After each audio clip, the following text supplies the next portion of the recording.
Like I'm sure anybody's gonna notice.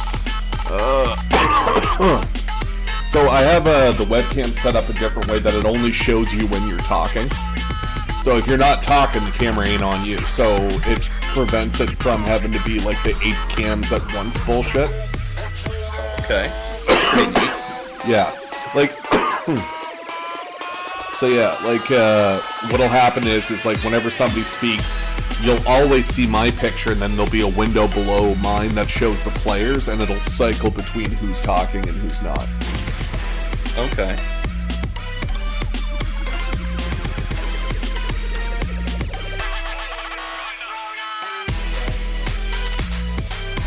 So I have to turn down this.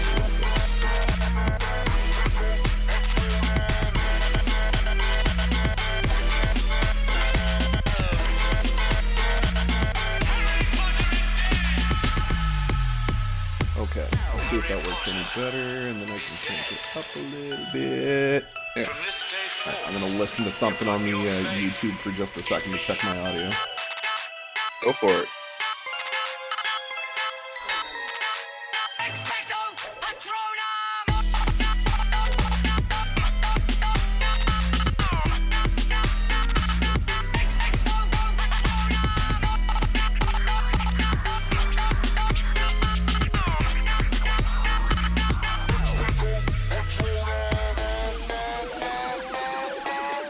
Okay, so something all fucking weird.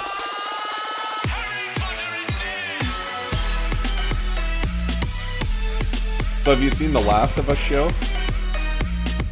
I have not, no. Oh man. It's so good. I've heard it's...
From this day forth, you put your faith in me.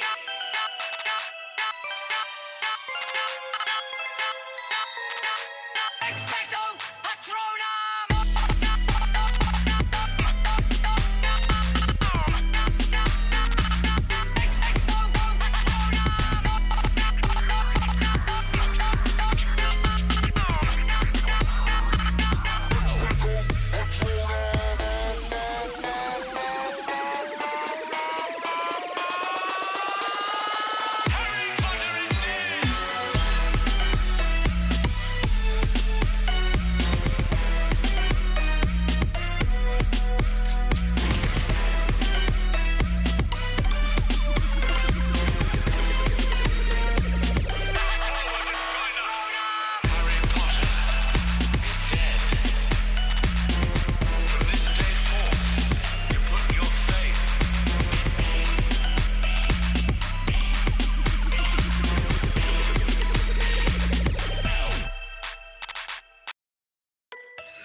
From this day forth, you put your faith in me.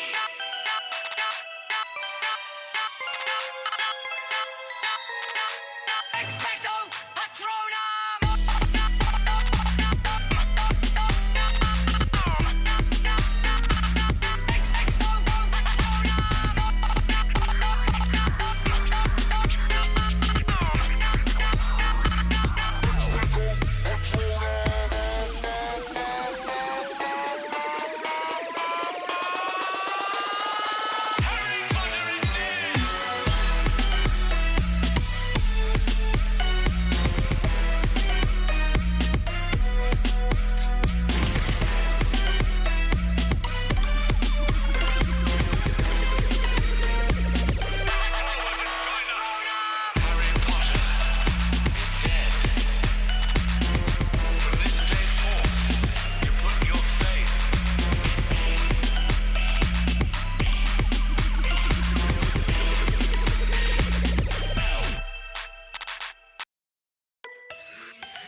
Expecto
this day forth, you put your faith in me.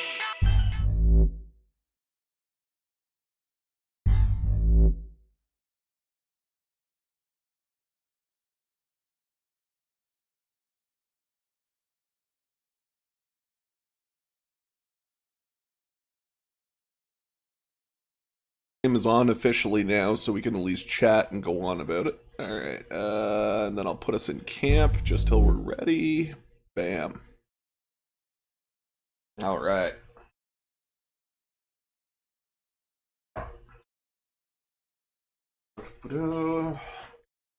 So yeah, any questions about what's happened so far? Like, do we need an update, a recap? So right now, yeah, your current. Well, yeah, yes and no. Initiative has been rolled, but there's been no formal combat as of yet. Yeah, so basically, you guys are looking for information on how to fix the water source at Ginger's house. And you guys heard that there was a lot of food and supplies here. You guys met the Tabaxi fucking merchants that have like a bunch of hoverboards for sale, but they're not willing on making a sale until after you find a elemental stone for them that was cast into one of the water sources nearby.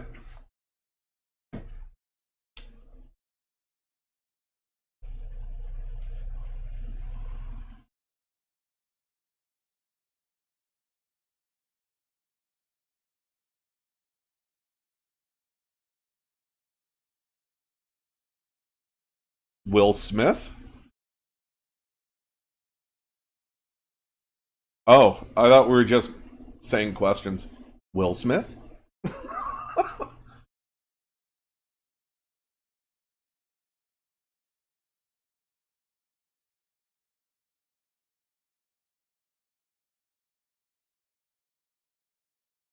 Do-do-do. Yeah, we can pretty much start whenever. I don't know if you want to get in here, Kote, or just listen or something, but we're going to be in combat, so I don't know if you're going to be available. Hello, Calum. Calum is in the chat.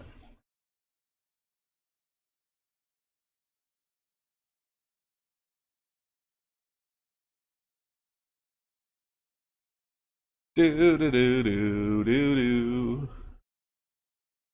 Oh, he's definitely in chat.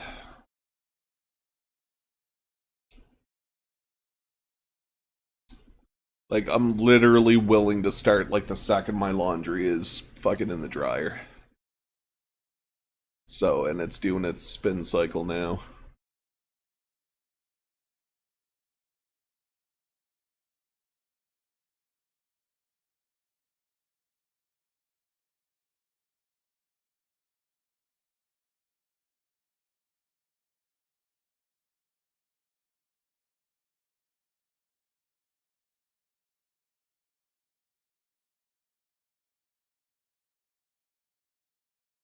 Ba-ba-ba-ba-ba-ba.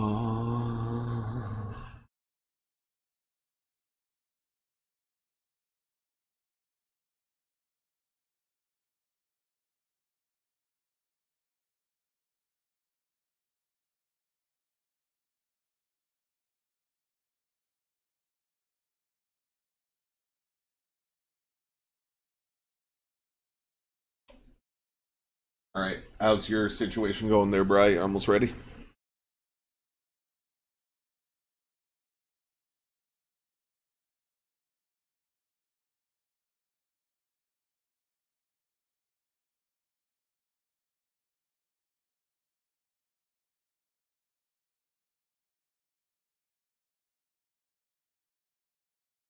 Sweet.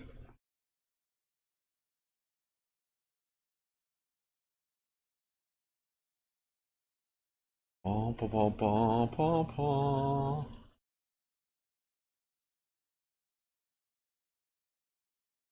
Fucking dope, but don't say it out loud in front of Kote.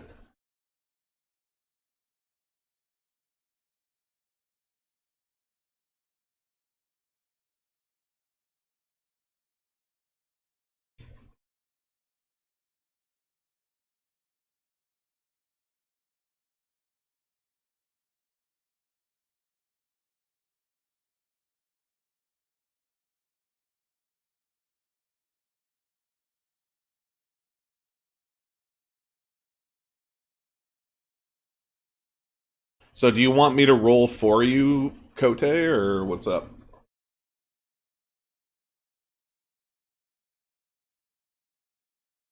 You're going to be out? Okay, just let me know when you're in.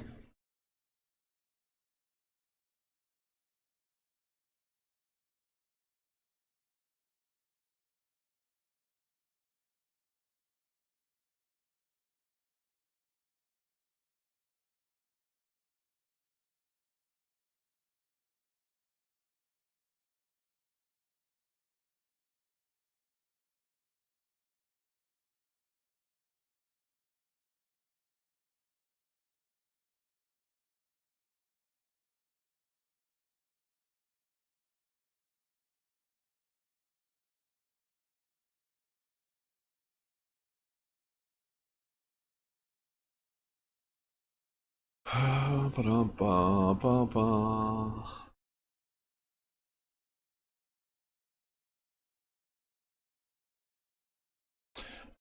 So, Caleb, do you have access to a computer? Would you be able to play, or are you still at home? I never know what's going on with you. You're like Sea Biscuit running around. Oh yeah, that's right. Okay.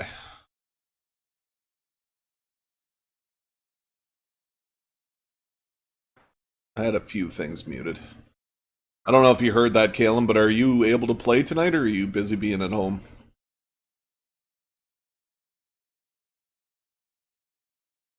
Don't. What? Maybe he's just jerking off to our voices. Yeah, probably. Rubbing out a good one. Yeah, that's what I'm doing. I mean, hey, how you doing? God, David, am I the only one that's not doing this right now? It's like, oh, my wrist hurts. You losers still use your hands? Oh man, you gotta get the mental jerk off stimulation. Gotcha. There's the 3 seashells. There you go. Rote gets it. Alright, so until people show up, I'm benching Ianthe and Steve. They can just be like, oh, I'm going to like dramatically rescue the party if they show up in time. Yeah, exactly. That would be cool. I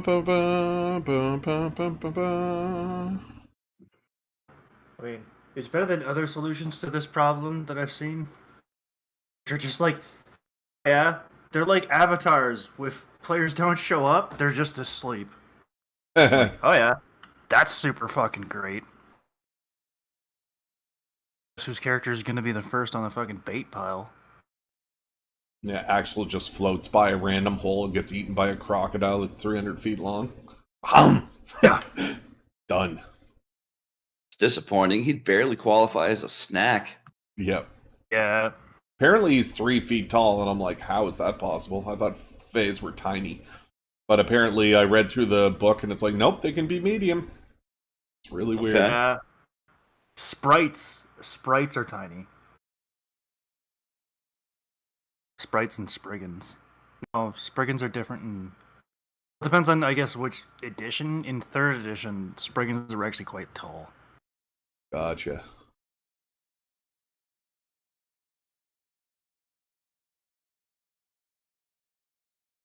And I miss 3rd edition. Alright, I'm probably going to get the 3 of you to roll initiative again. Okay. Whenever Kote gets in here. Or you can now, I guess it doesn't matter. This one, right? Nope. Oh. Yep, Dumb. that's Jaladric. Bam. Westra. My initiative finally meets my turtleness. You have a +3 to initiative. I know.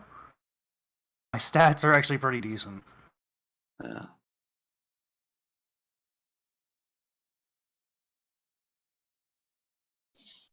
My initiative is I go first. What's that? My initiative is equal to I go first. Good Gotcha. roll. I mean my modifier. Damn. I'm still loading in just a minute. Yeah, take your time, man. We give Orderland math and have him have like 4 turns for R1. Hey, only we can talk about that.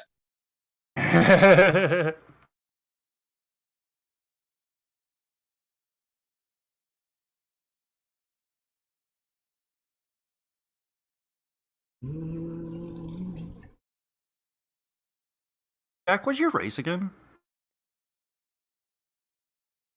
Wanty. Assuming I'm pronouncing it properly. Yeah, I think so. That's how If I you're do not, then someone spelled it improperly in the beginning. Because that's how it's fucking spelled. Did you ever go into a So- Chinese shop and the shopkeeper asked you, "Do you want tea?" it. Oh, I see what you did there. So, a turtle, a snake, and a rabbit Walked into a desert. Yep. walked into a desert and found a scorpion. All right, Story checks out. we all good? We pretty regularly to describe our party. Yeah. Vwamp. All right, so we're good to go. All right, so just for anybody watching ahead, there might be some face cams later, but for now we'll leave her blank. So everything should be loaded up. Everybody's rolled their initiative. All right, so we're going to do this turn-based. So just as a heads up to remind everybody that there is a giant slab of sandstone that's right at the course of the trees. You could probably see it. I'm going to use the eagle token to mark where it is. And I'm it's gonna need you to push me the map. Oh yeah, that's right. Sorry about that. And where the E is, it's about 5 feet on all sides of it where the slab is. Well, the map did a thing. Yeah, it's because I had to share it with everybody. So you might have to reset Oh, okay. it.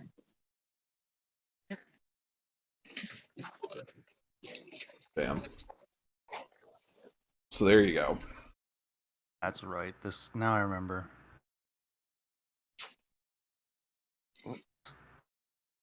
Oh, I see the E now. There we go. Yeah. So we'll use that as Oh, a the marker. eagle. Yeah. It's Okay. it's the Mon Pop Eagle token that you guys talked to last session. That the turtle talked to. Yeah. The turtle speaks with eagles. That's your new fucking Native American name. Who speaks with eagles?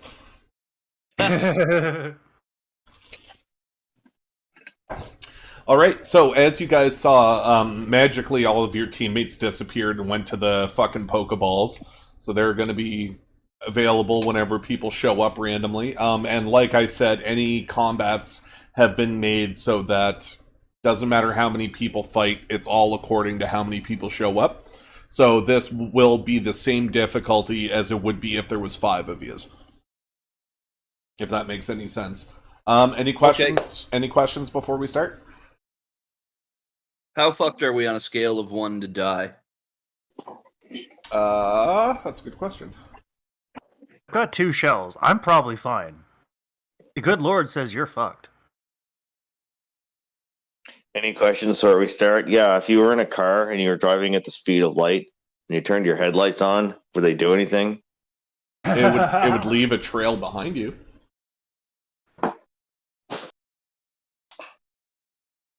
By about a millimeter, probably.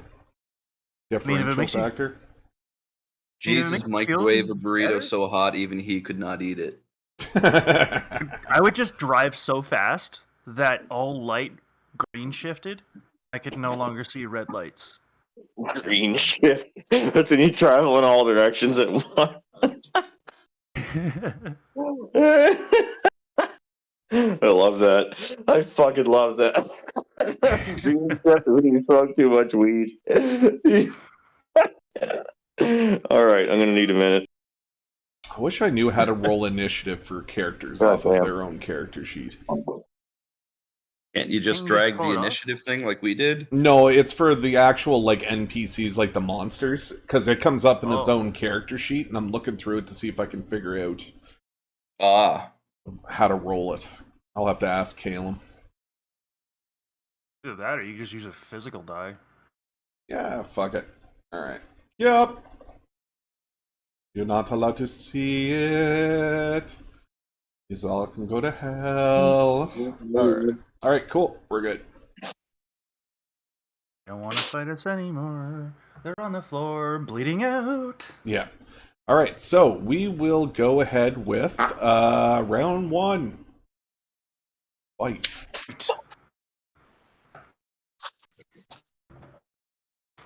Alright, Ortolan. So you see this gigantic fucking scorpion monstrosity who was scraping its claws across the ground, slither back underneath this stone slab. To the left, you can kind of see the pathway where you guys saw the large fucking flock of boars run by.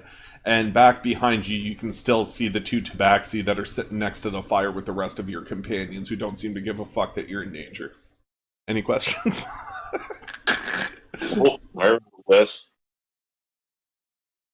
Although I don't see why Orland would act right now, so probably just going to ready in action. Well, try to do something, like converse with the other players or something. Like so in this version of D&D, you're able to have conversations between the two of you without taking an action. I'm not going to be that like asshole-ish about in-round stuff. Let me put it this way: why have we rolled initiative? Are we squaring off with these creatures? Like, why have we rolled? Like, what happened to trigger the rolling of initiative? You don't know. Then why would he proactively attack? Okay. Well, Ortolan doesn't know he rolled initiative, right? Is it well? Okay. We're just taking this turn by turn now. Hey guys, check out that fucking scorpion. It's hiding under that rock with the word eagle on it.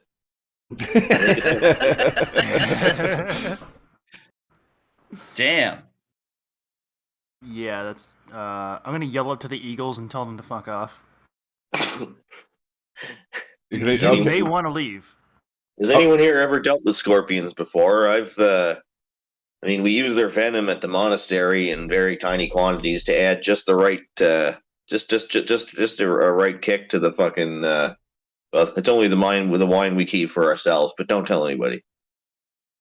I mean, we have a tradition of gladiators where you have to go out and kill one of these so you can use their stinger as a fucking fist weapon in the arena. But beyond that, Well.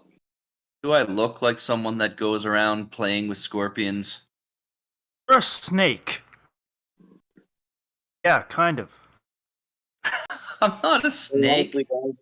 I'm not in a huge hurry to run in there and unarm that thing to death. It being a scorpion and me being a rabbit.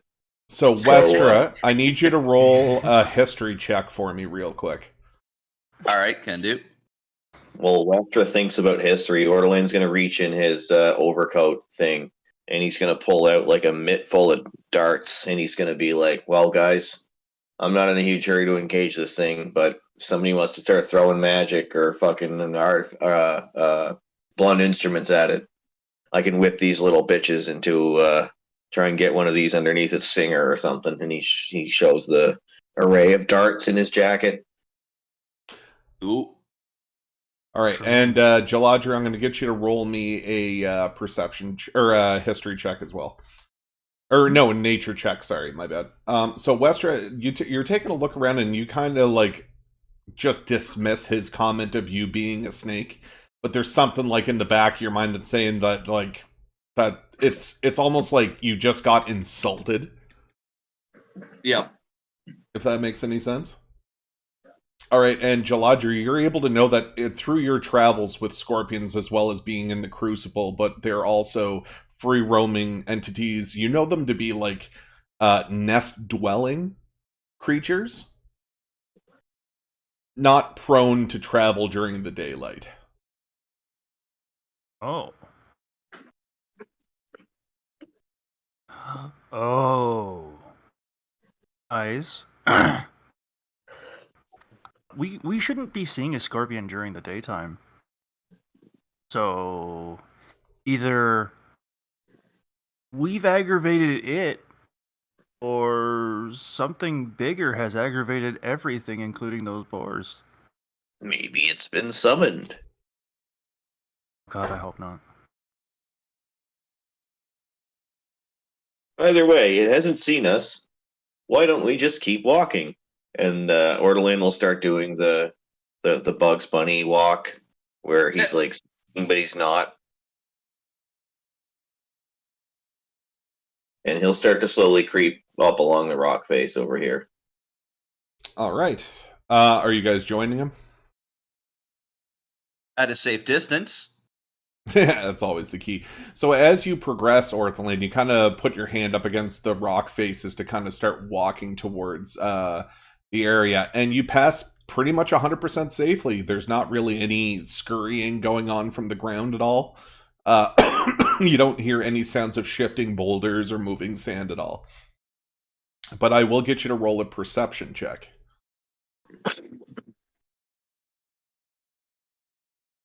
All right, Wester, are you up next, or what? Oh, the initiative is for something else. Just don't worry about it. All right, so Ortholan, as you proceed up the top here, you can actually hear the faint whispers of a conversation happening. Ooh. All right, he's just going to plant his feet and listen. Okay, I'm going to get you, if you want to, you can take the rest of your turn. Oh, I kind of hopped you ahead because you decided your turn number 1. So you can go ahead and spend the rest of your turn here listening, and you may find something out on your next turn. Yeah, I literally like triple moved. I'm gonna have to stop it there. What's that? I literally like triple moved, so I'm gonna have to stop it there. I should really only be like 20 feet back from where I am. Well, you didn't have an action, so you have 2 movements if you want it. I moved 100 feet. Yeah, I don't care. It's all right. Yeah, no, that's why I just did it. All right. So I'm not going to do anything else in my turn because I've already been given too much action. All right. So Westra, what are you up to? Well, I guess I shall be just kind of, well, danger. So gonna just instinctively, as always, once I find it here. Oh, it's in actions. I'm dumb. I mean, there we go. Did that not work? What are you trying to do? There we go. Just the instinct. All right, free mage armor. Let's go. Right on. And from there, I'll just kind of go silently, like follow Ortolan as I was instructed to. Very good. All right, I'll get you to roll a perception check for me, Westra. Okie dokie.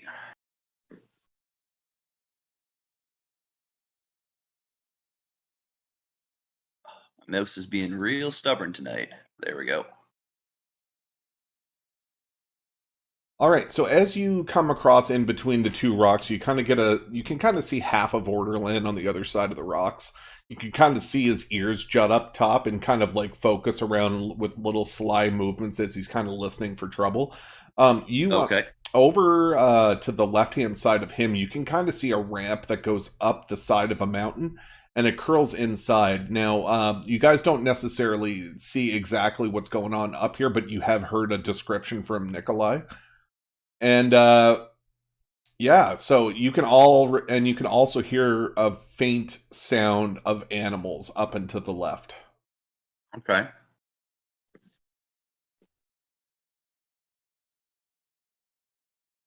I don't know what the fuck any of this is. Like, why can't I move the map on my screen no more? What are you trying to do? Just like scroll the map rather than zoom in and out. Oh, you have to zoom out, and then you put your cursor over where you want it to zoom in, and it'll make it the centerpiece. And if it's off, oh, I see. And if it's off, it's the little diamond down in the bottom corner to move it around. Okay, gotcha. All right. Mouse wheel. Da da da da da da. Okay, so Wester took her whole turn walking around in 18 circles. I did? If I did that, I didn't mean to do that. No, that's all right. I'm going to put you back where you started.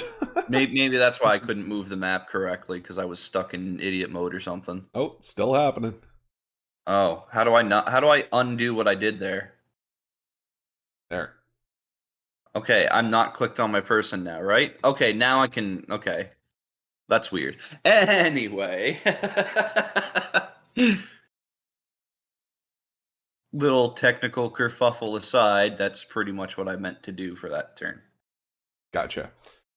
All right, and now that you guys have approached this, I can reveal a little bit more of the map. Okay. Now remember, it's kind of like you know what it's like in like a cave that's really well lit, but it's not in direct contact with the sun. That's kind of what you're experiencing now. So now that you guys have progressed deep enough into the chasm, your eyes start to adjust to what you're seeing. Mm-hmm. And bloop. Burp. Burp. You can see a little more. Ooh, nice. All right, Jaladri, you are up next. Right. How do I skip from person to person? Oh, I just drag it. Ah, okay. So there's Westra.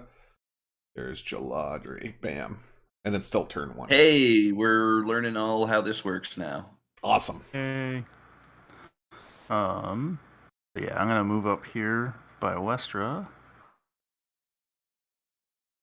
And I'm going to... Can I ready an action to cast a spell? Sure. You can just cast it if you want. No, I don't want to cast it quite yet. It's going to be as a response. Okay, and what's the modifier? What's the response? So the response is if that scorpion pops up. That was me. That was just me fixing my thing from earlier because I didn't do it right. Oh. So if that scorpion pops up, what? If the scorpion pops up, I'm going to cast Entangle on it. Okay, very good. All right, I'll get you to roll a perception check for me. Ooh, yeah. By the way, just so that we're clear, I do not have my bandana on. So you got your eyes going? Okay. Well, it's automatically... You only have to tell me when it's not covered. Or when it is covered, Oh, yeah. Sorry. Because Okay, I just want to make sure that you know for what I'm rolling. Yep. All right. Shablam. So, over to the course of where the giant scorpion is, you can clearly identify where all of the danger zones are now. So this is where he is, and it's one square around him on all sides. But you also see what seems to be something magical behind it.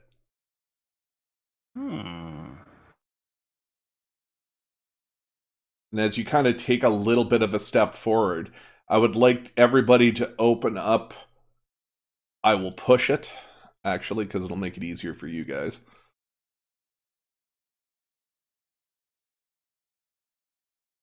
That's not it. There it is.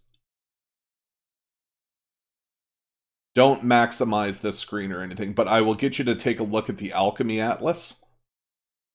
Okay. And you guys see lapis lazuli there. Yep. Yeah, so that's what you're seeing. Very big, staunchy blue plants that seem to be about waist high that curve over in a bell-shaped formation, and the buds are almost laying on the ground. But you can tell that they're really blue, very pretty, like very well kept, seem to be growing very well. And you guys aren't used to this because you thought in the desert there's a lot of shit that doesn't grow here. So it's very curious. Oh, guys, we got some loot around here when we're done. All right. All right. We're going back up to Ortolan. What is up? What would you like to do? Man, I'm stuck in idiot mode again. How do I get out of that? Okay, there we go.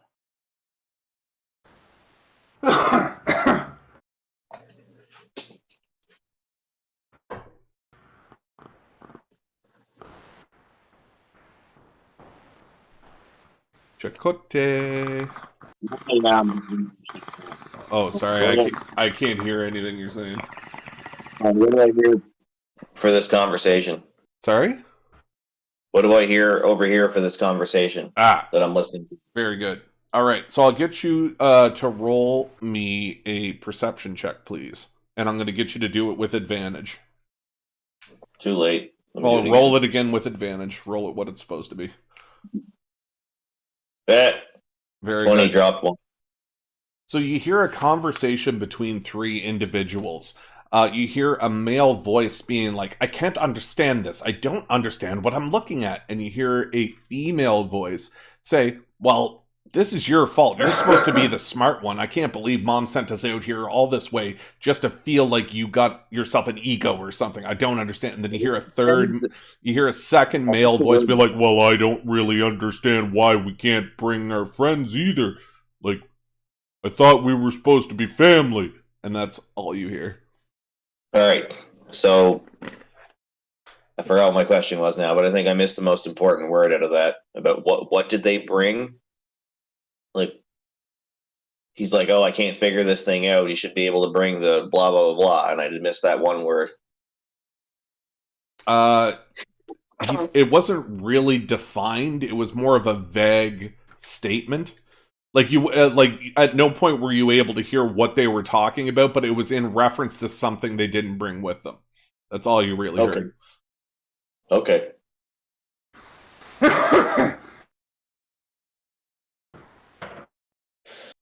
We'll get there. We'll get there. So we'll say that's your free action. You still have your entire action left.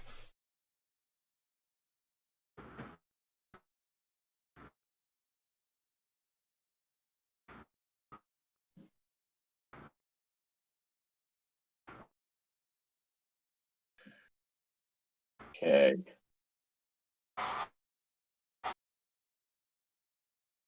So yeah, the world is your oyster. Go exploring. Yeah, no. Wordland's thinking while he listens. Okay, so while you're listening and thinking, you can also hear there seems to be a conversation between the three of them on what to do about a specific situation. They don't seem to you to be hostile towards each other. You did hear references of family being thrown around between the three of them. So you can tell that these voices are somehow related by a familial blood. Are they human, and can I tell where they're coming from? You can do a knowledge... Let's do knowledge nature. Cool. I did roll 20 on my listen, but I don't know if that tells me whether they're fucking human or not. But I'm stupid. All right, so you're able to judge that through they are speaking common, which is, not really a tell in itself, but you can tell that these are definitely medium-sized humanoids. Can I ascertain the general direction of the voices? Yeah, they're up and to the east at the top of the cliff. Do I notice that? Okay. So Orland doesn't notice that fucking cat thing up and to his left then. Yes. Sorry, that was supposed to be part of Westra's role. And no, you specifically haven't noticed it yet. All right, so then Orland... that token should be hidden, and I'm really angry that it isn't. All right, well, he's going to act like he doesn't see it, so he's going to sneak, but not like he's looking to the left, but he's going to be looking around because he's sneaking up to the base of the cliff with his 40-foot move. Right on. So as you approach the other side, so you just kind of like, are you doing this sneakily? Are you doing this regular mode? Like, there's a lot of really loud noises in the area, and you can hear the voices like as if they're talking as if they're like 30 or 40 feet away. They're not being quiet at all. He's going to do what a rabbit would do. He's going to go really fast but really quiet at the same time by being light-footed and visible for the smallest period of time possible. Okay. I'm not even going to make you roll for that, so you're good. So as you pass, you actually, because of your natural 20 perception check, once you get to this location, you start looking around, you actually catch sight of the animal that's just to your left, and you kind of lock eyes with it for a second. And this is what you see run towards you. where we are.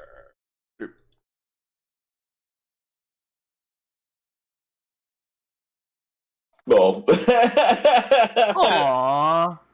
It's cute. That's like the cutest shit I've ever seen. So it runs up to Desert you, fox. looks you right in the face, and then it's like, oh, fuck, I gotta go. And it takes off running. Just like full tilt, little tiny little fucking thing. And it disappears off to the right. all right, because Ortolan is neither smart nor proficient with magic, I'm gonna not apply my player knowledge that that's probably some kind of fucking summoned sentry type of something, and I'll slowly wait for Ortolan to get ambushed while he's none the wiser. Fucking, it's like we've been playing with Caleb so long. It's like we expect it now. No, that's just me being awesome. Yeah. How tall is the stone pillar next to me? It is 20. It is 30 feet up. The incline of the stairs is easily traversable to your left, and you can actually see that it actually connects to the top platform. He's just going to start up the stairs. Let's have him take another 40 movement points up the stairs. Okay. Alrighty. Next is going to be Westra. You see fucking Orderland scurry up the side of the mountain there. And you saw this little pup whip by at blinding speed. Do I think anything of the pup that just ran by? I'm gonna get you to roll a what do we got here? How would I make you roll this? I'm going to get you to roll a wisdom save, please. Wisdom save. Okay.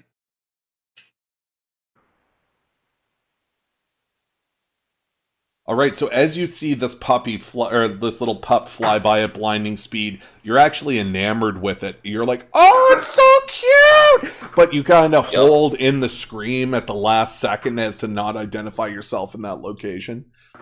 So you almost blurt out and run after it because it's so cute. Like you got the little Japanese hearts that are above your head.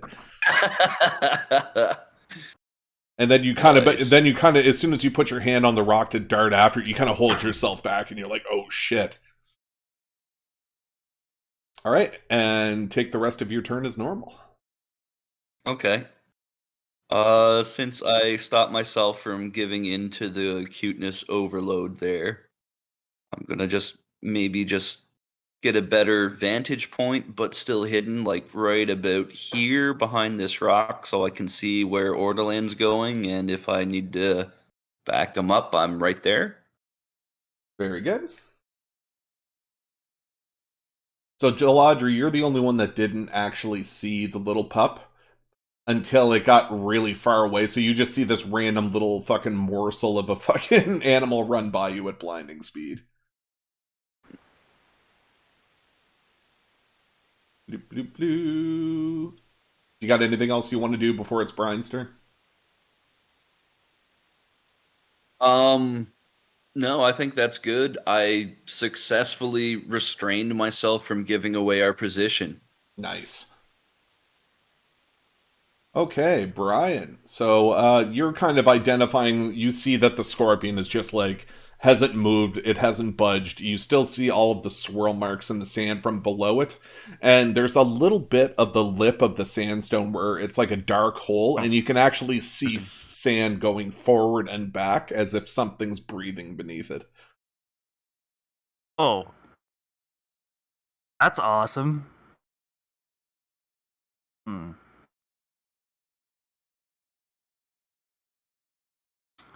Well. How fast can you move in one turn? Your movement speed. So yours would be 30, I would imagine. Okay. Still 5 foot a square? Yeah. Okay, cool. I'm gonna come over here. If I can make that. And I'm gonna whisper to Westra. It's not moving, but don't give it a reason. Then I'm gonna like get down on all fours and do my best to look like a real turtle. Okay, so you're Nice. so there's Do you want like a stealth check or something for that? yeah, probably. Okay.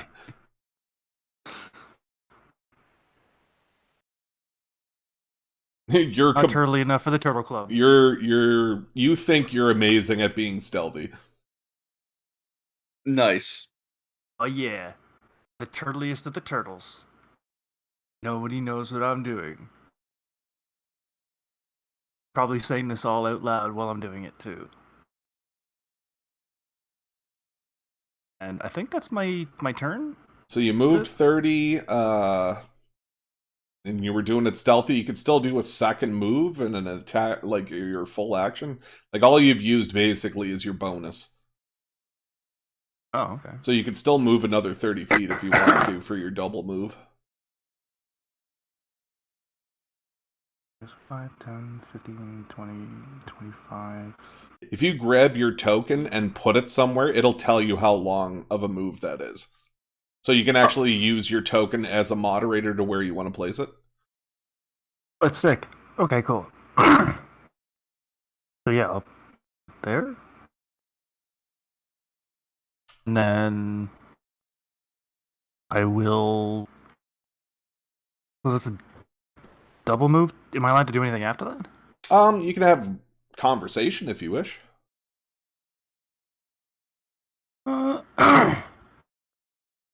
You're moving like a turtle. But you are far enough away from Ortolan that you would actually have to speak loudly for him to hear you. He's about 50 feet away, 60 feet. I think no, I'm not gonna say anything. But if anybody looks at me, I'm just gonna like wave my mushroom frock back and forth a little bit,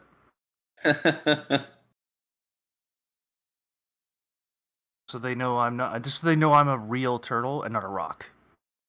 I think Gotcha. I'm so good at this. Awesome. So you kind of like scurry across, and you can kind of see when you put your back up against the rock through the pathway that you came, you can see like you've dug quite a big divot into the sand trying to be stealthy, and then as soon as you come up on the other side, you're like Po the Kung Fu Panda when he's trying to be stealthy.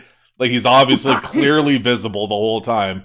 Anything in the area probably heard you, but you think you're like the coolest shit ever as you kind of stand up all triumphant. Perfect. I love it.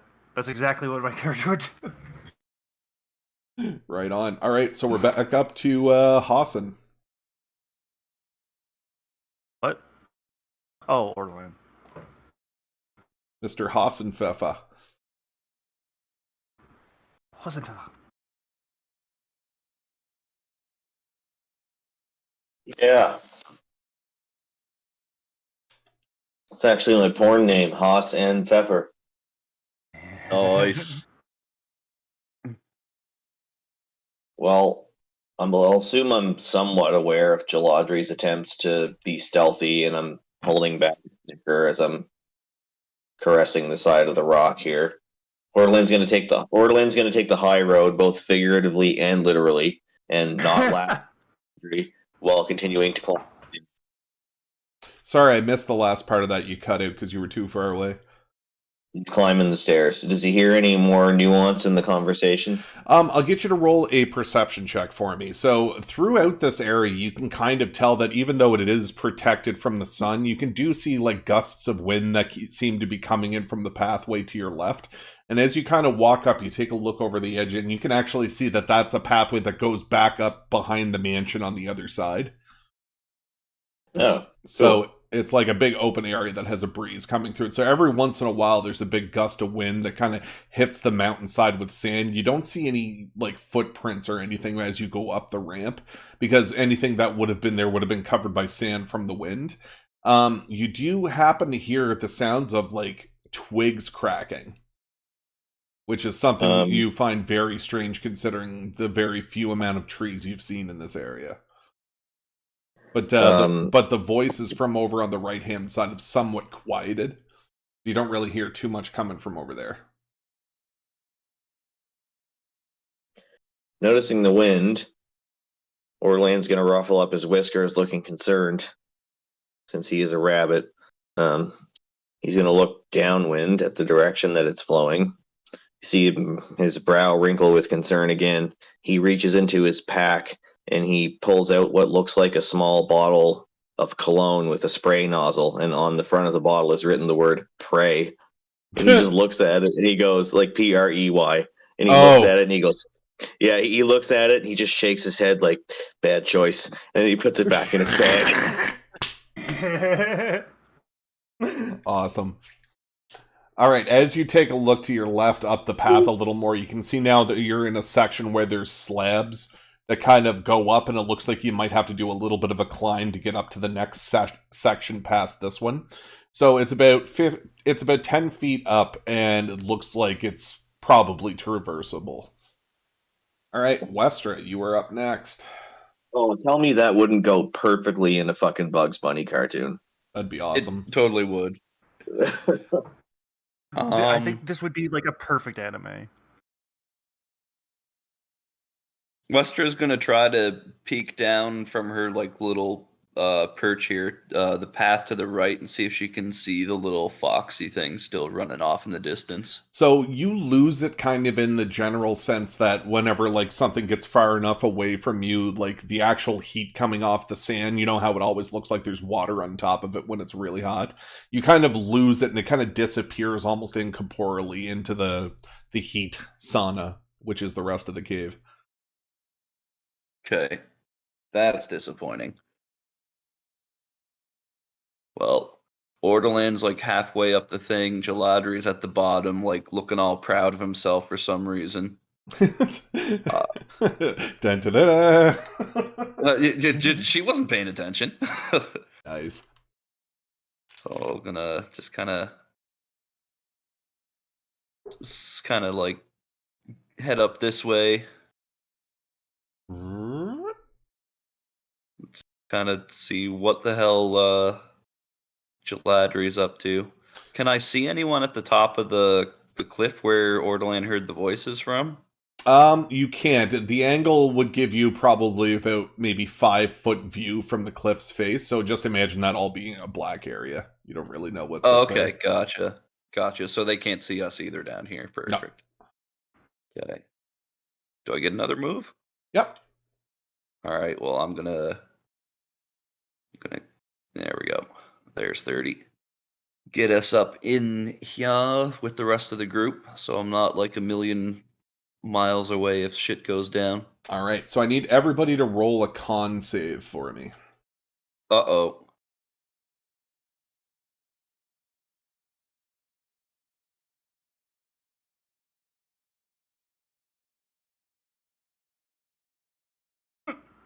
All right. So Westra and Jaladri, you guys are starting to feel very thirsty.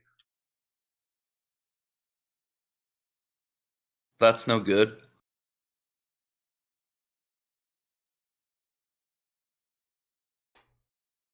All right. And it's back to you, Westra.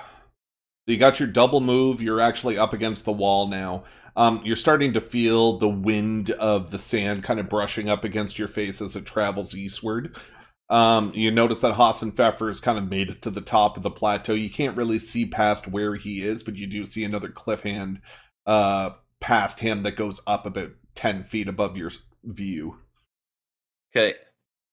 All right, Jaladri. Oh, that's bad.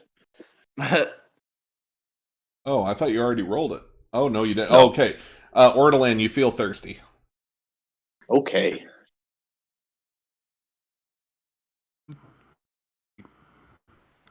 Well, having successfully stealthed my way across this ravine, I'll triumphantly stand up and start.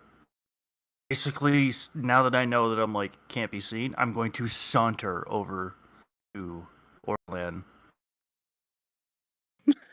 It's like, it's just imagine like this old brute who's carrying a box of cans and who's just running. All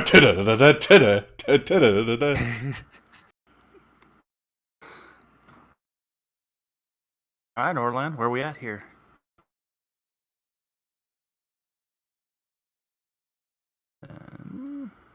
Right, so you get up to Ortolan, and you can kind of see Ortolan just kind of like pulled out this bottle of perfume, and you don't really get what it was for. And you see him just shake his head and put it back in his inventory.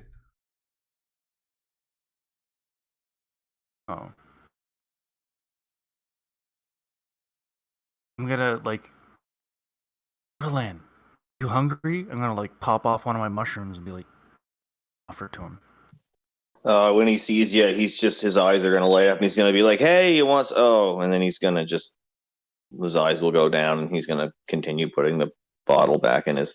What did you ask me? Does he want some what? I pulled off one of my mushrooms and I was like, "Are you hungry? Is that what you need?" I guess he's being of the monastic tradition and not particularly proud. He's just gonna take it from you without incident. Fair enough. If you offer it. Cool. Yeah, definitely. All right. Right on. All right, so here's where we are going to come out of initiative. What?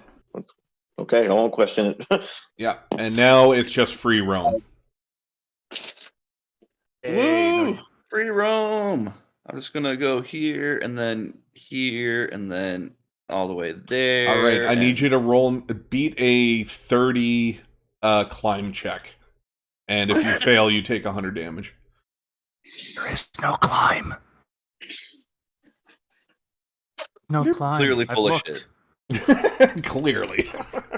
All right, so now you guys have all basically caught up to one another, and now you're just kind of sitting on the edge of this. So I need everybody to roll perception checks for me, please. Right. We ended up not fighting a giant scorpion. Nice. If Honky was here, he would have ran head first at that thing, I bet. Oh yeah. What? You would have tried to eat it while it was still alive. Yeah.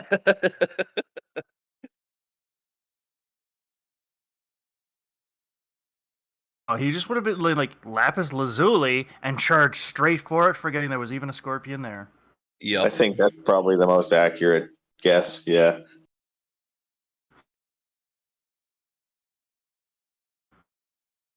Okay.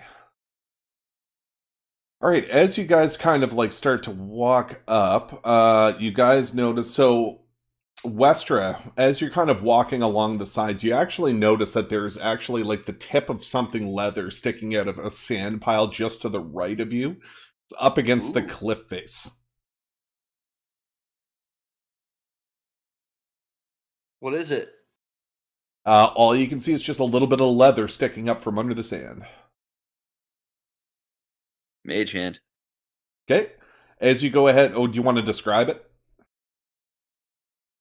Well, We're the Westra, weirdest you know, fucking mage.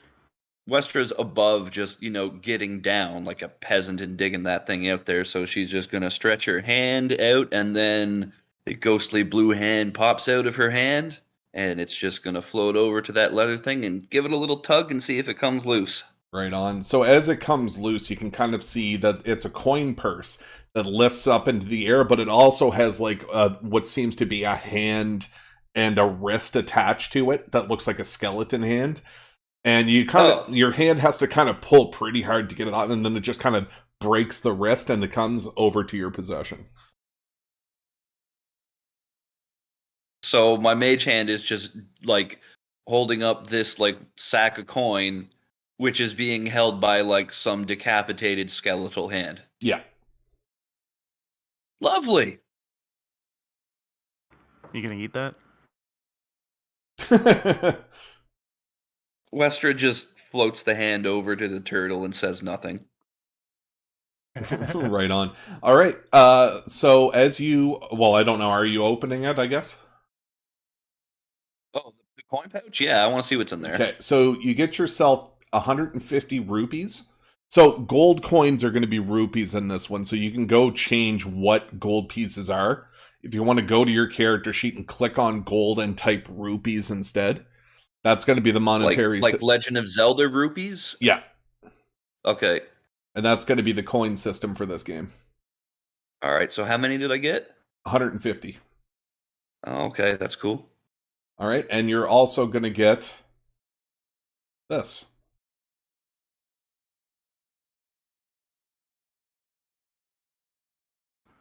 Oh, it's Machiavelli's journal. All right, I'll get you to read that out loud for me, please.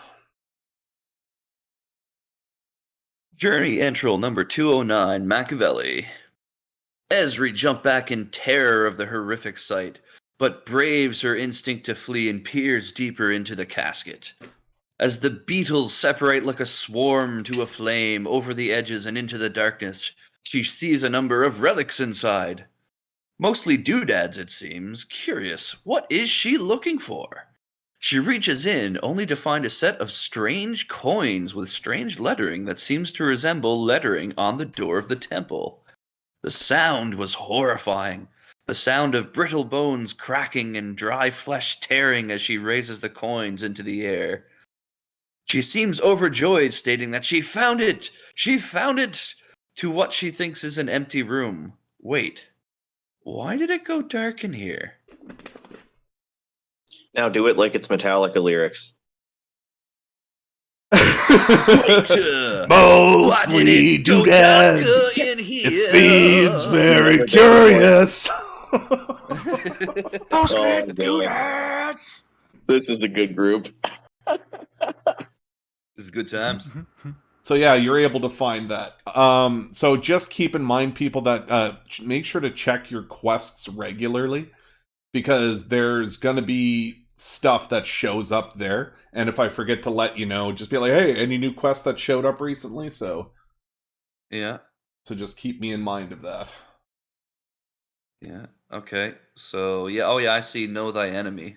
So Okay. we've got page 209. I think we found another one last time we played too, So or there's something. I'm putting up all the quests that should be available right now. Okay. Cool. 207. I can't remember. Page 209. Let's put that in my junk. Okay, so all the new quests are now available. So you guys are able to look at those and read through them now. Okay.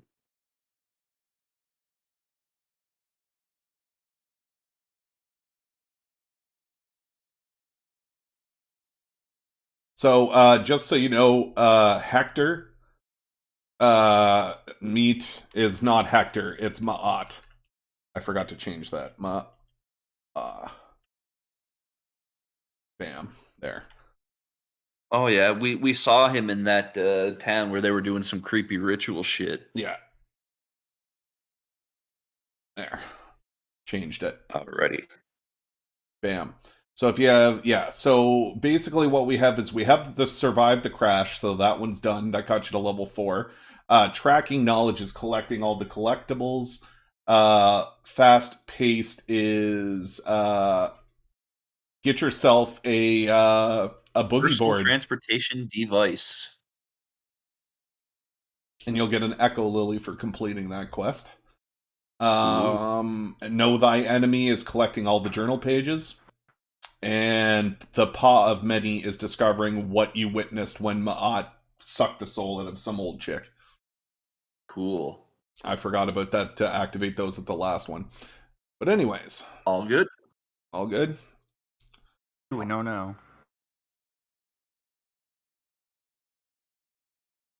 Okay, let me open up the map again because I closed mine by accident. Bam. Alright, so we're back. So yeah, so you pull out this like piece of parchment out of this, and you're starting to notice like a theme as you walk by it, that it looks like Machiavelli's been everywheres here. You're starting to get the sneaking suspicion that this isn't his first rodeo. Exactly. All right, and Ortolan. We're gonna have to grill him later when we get back.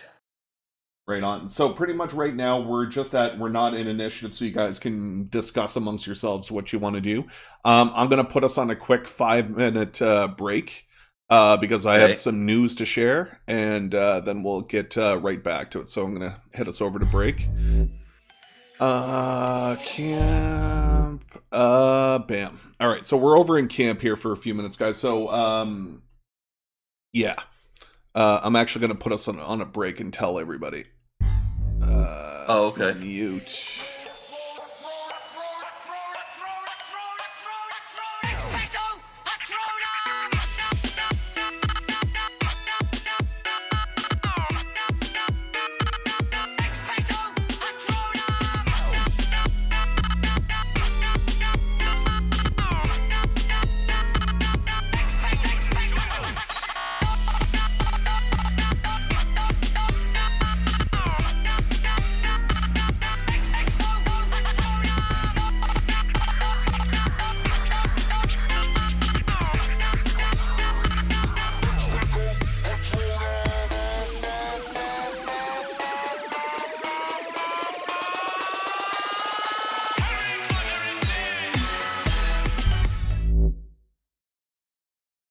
chill until we start again.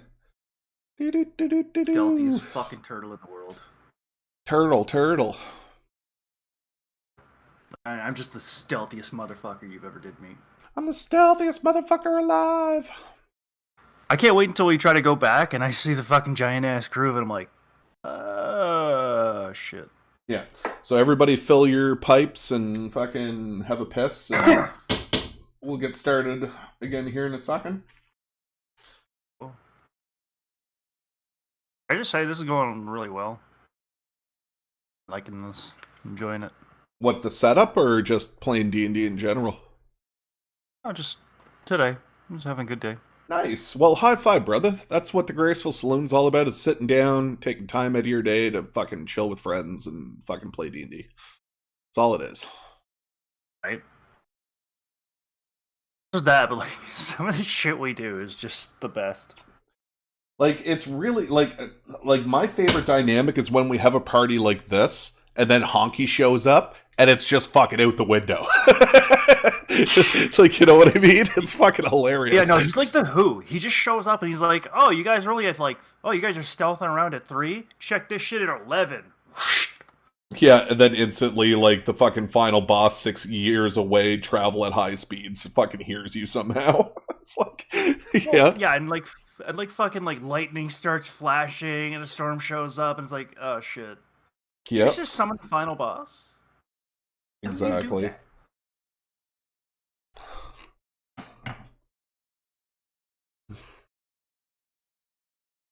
Do. My pipe is plugged and I'm getting really pissed.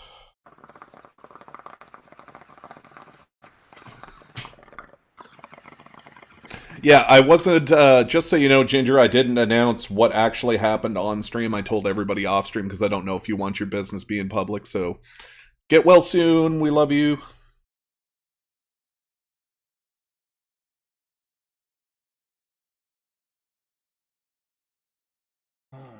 Oh, wait, I called her... Fuck! I called her Ginger. God damn it. Freckled. Freckled.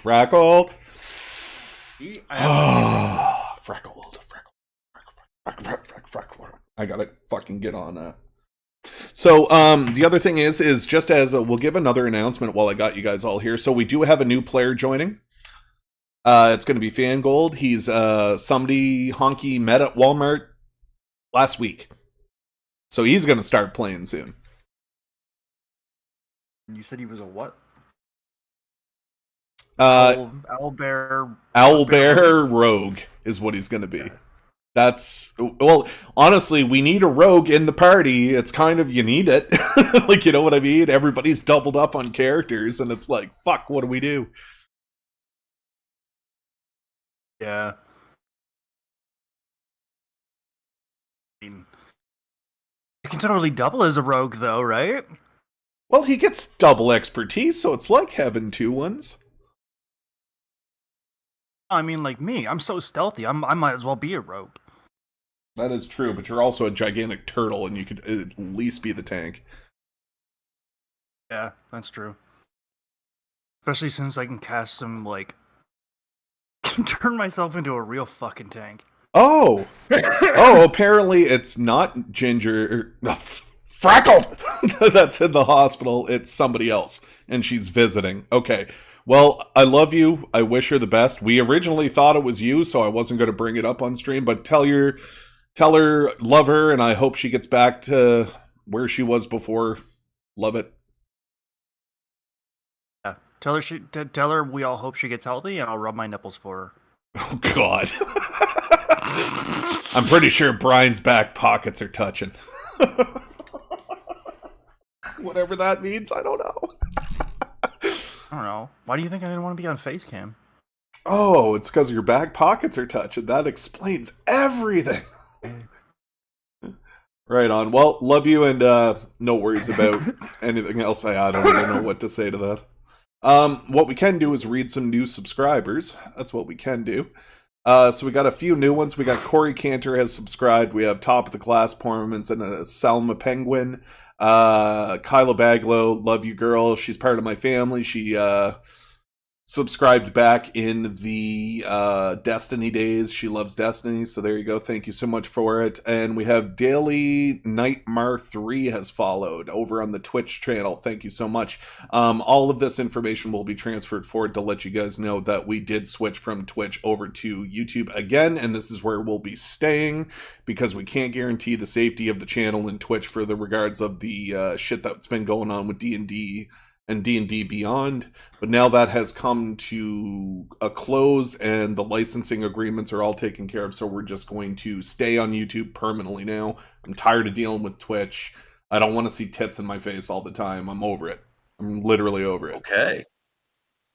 So we will be staying on YouTube. Now the whole problem is that I cannot change the channel from prefix to suffix to D20 Tactics.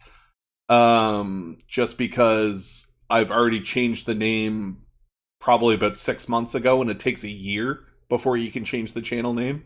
So that'll probably happen quite a bit later. All right. I'm just going to take a hoot, and if everybody's ready to go, we can continue. I just need another. Bro.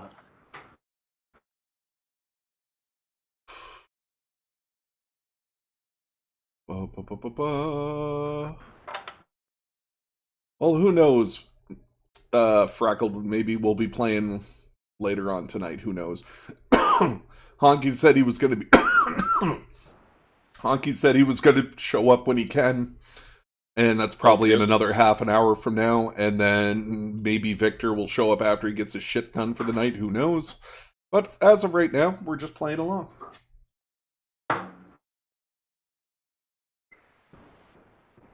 I'm just drinking coffee and relaxing.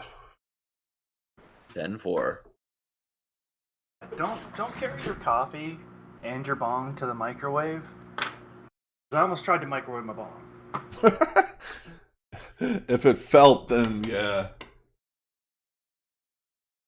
No. You see, Freckled, the reason why I love looking at tits, just not when I want to watch games. Like, you know what I mean? I'm here for the games, not for the show. Like, anyway. Yeah, don't split your attention. You know, you want to watch a game? Watch a game. You want to watch porn, like tits? Go watch tits. Yeah, just fucking, if you're going to watch games, I don't want to see, like, fucking free roam vagina, if that makes any sense. Oh god, yeah, especially since some of the free roam vagina out there is like... Oh, it has mange. Oh, yeah. We're definitely getting off topic now. Oh, that's fine. No, this is stuff I actually personally fucking really identify with, is these kinds of conversations, so I'm actually okay with it on the channel. But it's like, okay. Yeah, like that's the whole reason why like Twitch has gotten such a bad name recently, is just because of what they're promoting and how they're making their money. It's not about the games anymore, which was the whole point of it. Yeah. Like, it's not about that at all. It's like they're losing all their big content creators and all this kind of stuff, and it's just like you can tell it's gonna die within the next 5 years, I would say. So I'm not gonna put I'm not gonna put any of my effort into it. That's like that shit. Yeah, I agree. YouTube community is a lot more supportive than Twitch, for sure. Well, it's like, have you guys seen the ads where, like, OnlyFans is trying to rebrand itself? Like, the new YouTube?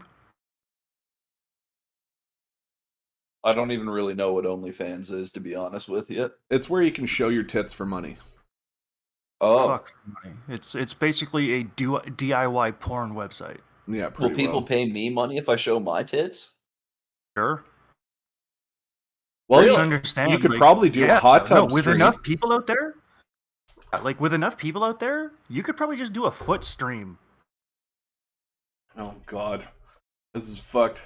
There's enough fucking crazy people out there that you could literally do a stream where you just like painted your fucking nails. Yeah. It's kind of crazy what you can get paid. Like, there was a girl that... Oh, I think we lost you. Oh, shit, my fucking... Yep, you will. But yeah, oh yeah, if you... Like I said, Ginger, no, like, hate towards them. It's just, I'm just, like, you can do whatever you want. Like, honestly, if I was a hot chick, I'd be doing it too. Let's be real here. Like, I'm not gonna lie about it. I wouldn't lie about that. But because I am an overweight white guy that's from some bumblefuck nowhere town, I'm at a disadvantage compared to those guys. So it's kind of like not fair. And if everybody wanted equal rights, well, here's your chance for equal rights. Get me fucking going on YouTube, you motherfuckers. Somehow, if you were an Dude, just get overweight, breast implants. somehow you'd have better odds. What's that? It's like somehow if you were an overweight Chinese guy, you'd have better odds. Oh, I'd have to be playing like CSGO or fucking Warcraft or something, though. We lost to Jaladri. He's still in the chat, which means he's just having a little internet hiccup, so it won't be too long until he's back. All right. But yeah, I don't know. That's just my personal opinion on the matter. It's really sad. Like, even all the old YouTubers I used to watch that used to have amazing gaming content, now it's all just reaction videos and meme reviews. Like, it's just like... yeah, that sounds about right for most things, yep. Yeah, and I'm just like, that doesn't interest me. I like long-form content. Like, you know what I mean? Yeah. People who sell out and pander to the market always do the best. Oh, yeah, I know. But it's like, almost like sound... Like, as sad as I am and like depressed that I can't get content out real quick, I still would rather wait and do it this way for valid content than either showing my bird or fucking making meme reviews. Like, honestly, I would feel like a total sellout. I wouldn't be happy I get with what you myself. mean. Hey, that's why I haven't made anything in years. Well, honestly, Jack, like, if you want to get a crazy. setup, we can do some shit together. Like, you know this. Like, I'm looking for people in Oh, yeah. Summerside that want to do something serious and not, like, half-ass it. Like, you know what I mean? Oh, I'm definitely down for that. I mean, I have nothing but time since I basically can't work, so... Yeah, just need to get a setup and learn how to use the software, and then you and I can even teach you. All right. Oh, maybe Well, that's what I should do, is make some YouTube videos on how to edit. Yeah. Maybe I should make some how-to videos. Well, if you're going to make a video like that, can I come over and watch you make it? Because then I can watch you edit the video as you explain how to edit the video. Right on. The only thing is, it would take you probably $100. I think is probably what you would need for me to be able to teach you, because everybody's got a different editing software, right? So it's like, I would love for you to match the one that I have, and then once you have that, I can teach you everything about it. All right, and it's what, $100 for the software? About it's less, but just after, like, there's going to be some like bundles you're going to want to buy that make life easier, and they don't necessarily come with the program. So, and like the program itself, when I bought it, the newest one was $85.99 plus tax came to about $100. All right. Well, I'm getting some money in a couple of days, so maybe I'll shoot you a message there Monday and see what's up. Yeah, that'd be really cool. Put All up right, some bullshit content. What I would like to do with you is do a couple of reaction videos to sports stuff, because I hate sports and you love sports, and I would love to do. Yeah. It'd be like a fat white guy reacts to fucking NHL's biggest hits or something, like, you know, something stupid like that. Well, stuff like that's neat because you have both, you know, the perspective of someone who, you know, knows, understands, and enjoys it, and you also have the perspective of someone who couldn't give less of a rat's ass, so you kind of get both sides of it that way. Exactly. Oh, I'm thinking I probably got Ozils on a message. 1 second. All right. Get him back in here and we can see what these ne'er-do-wells on top of the cliff are up to. I gotta show this to the camera to see if they can see this, because this is the fucking... He sent me a meme, or like a GIF, and this is what it is for everybody sitting at home. It's 2 bombs knocking against each other and exploding, saying, "We'll be right back." That's what Brian sent me. So all of his shit just went to hell. He'll be back when he can. All right, so we're gonna go ahead and continue. Just role playing a bit between you, if you want to do like a verbal exercise, or we can just wait. It's up to you guys. I'll leave that up to you. I don't mind talking. Yeah, words are good. But the other thing that I wanted to do was some fucking, like, as soon as summertime happens, get a decent GoPro and just fucking go on a romp. Be like, do the old school Tim Warfield woods roam and just take a GoPro with me for a couple hours. That'd be fucking sick. That would be pretty neat, yeah.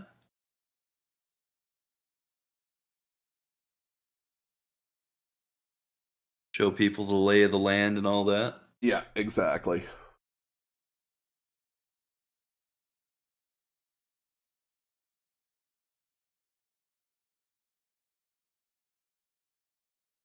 Bum, bum, bum, bum, bum, ba, ba, ba.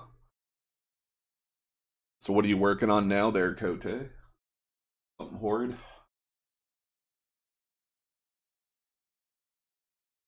What am I working on? Yeah. I'm just basically running between up and downstairs, getting some food ready, and playing D&D. Oh, right on. Sort of catching up on work. Everything's going a little bit better in the last couple of days. Question mark? Not really. But what are you going to do? It's a long weekend, which means I'll basically, instead of getting the day off, I'll just get a day ahead on my fucking work.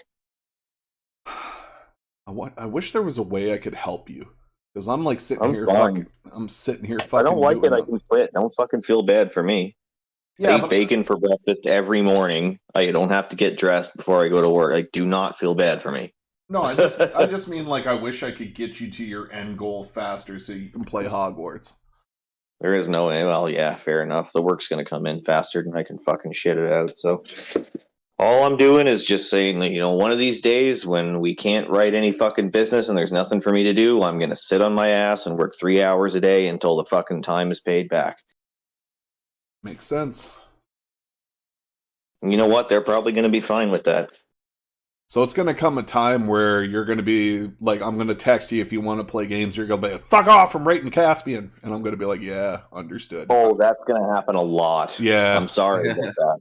No, But, it's okay. I'm going to be sad when it happens, and I am going to... like, when you were gone for those 2 months, man, I didn't know what to do with myself.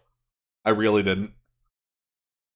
I was like, holy fuck. I'm like one of like 6 people that shows up to play games, so hopefully I don't have that big of an effect. No, I think it's going to be me and Honky are going to be playing a lot of Factorio, I think is what it's going to be. After we got to the point now where we're mass producing nuclear power plants. Well, we're trying to get there. We're like in the midst of doing it. But That's right around where I usually stop playing because the complexity just makes it seem like work. true. That's my problem, not the game's problem. But yeah, we just put Fort Knox around one of the only stone fucking reserves in the entire area. Caleb says in the chat, you better be working on Caspian. Yeah, I don't think you're in a position to ask anything like that from me, buddy. You had lots of time. So you can sit on this and fucking rotate. He's asking, did you get the files? I got the link. I haven't clicked on the link yet, but yeah, I have 2.5 days this weekend to do that. Right on. I figured it was be like as soon as you got the files and as soon as you got the program, we were going to lose you for like a week. And then I'm not going to tell you to fuck off, and I'm not coming to play your campaign just because I got the files today. No, I mean like Rocket League or for a few minutes or like the normal stuff we usually play, right? All of that's pretty much going to be kind of like... Yeah, there's no more of that until I beat Hogwarts. No, I'm just fucking with you, man. Honestly, like, before this gap came where I wasn't able to play it for a while and I was playing it last week, once I got like 30 hours into it, I was just like, you know, I could use a break. Like I could go for some fucking played up right now or something. So no, it's not going to be like that. I'm 56 hours in and I'm just like getting that now. And I'm just like, so that's why I haven't been playing. Like I played it a little bit last night, but I put it up in the shelf because it's going too fast. I want it to last. Yeah, I hear you. That's kind of the feeling I'm getting too. I kind of had a bit of a crisis the other day when I realized that I've bought all of the room of requirement items. Me too, yeah. I was just like, is that it? Like, are we done now? Like, there's got to be at least 40 to 50 hours of campaign left if it's as big of a game as it seems. Oh, yeah. So, like, what's the next thing they're going to throw in? You know, like, what's the next thing they're going to dangle in front of my face? Because I appear... But then I noticed, though, that there's a lot of different lock levels. There's a lot of different buildings at Hogsmeade that are locked that probably do shit later in the game. So, like, I don't know what they're going to throw at me, but yeah, like, every time I go back into the castle now, I'm just like, okay, well... Guess I'm gonna fast travel. Yeah. Well, the thing is like the only thing out of all of the everything at Hogsmeade that's for sale blueprints wise, like every single thing I bought, the only thing I'm missing is a tentacular, whatever you call them, seed. That's literally the only thing I have left to buy in the entire world. So it's like I'm kind of like at the same point where I'm like, fuck. Yeah. It's good. It's still good though. Yeah, but then the second you start flying into some of the other areas, then the truth shall set you free. You're going to have lots to do. Yeah, like I just started flying. And honestly, there's areas of the castle I haven't uncovered yet. Like I literally just found the west hallway exit last time I played. And I was like, how the fuck have I been walking around here for so long? And that door's just been right there and I've just never walked through it. And you know what else? I cheated and looked at, I didn't cheat, but I looked at the fucking... the map that shows you the waypoints you don't have uncovered yet. I haven't found the hospital wing, so I haven't been everywhere.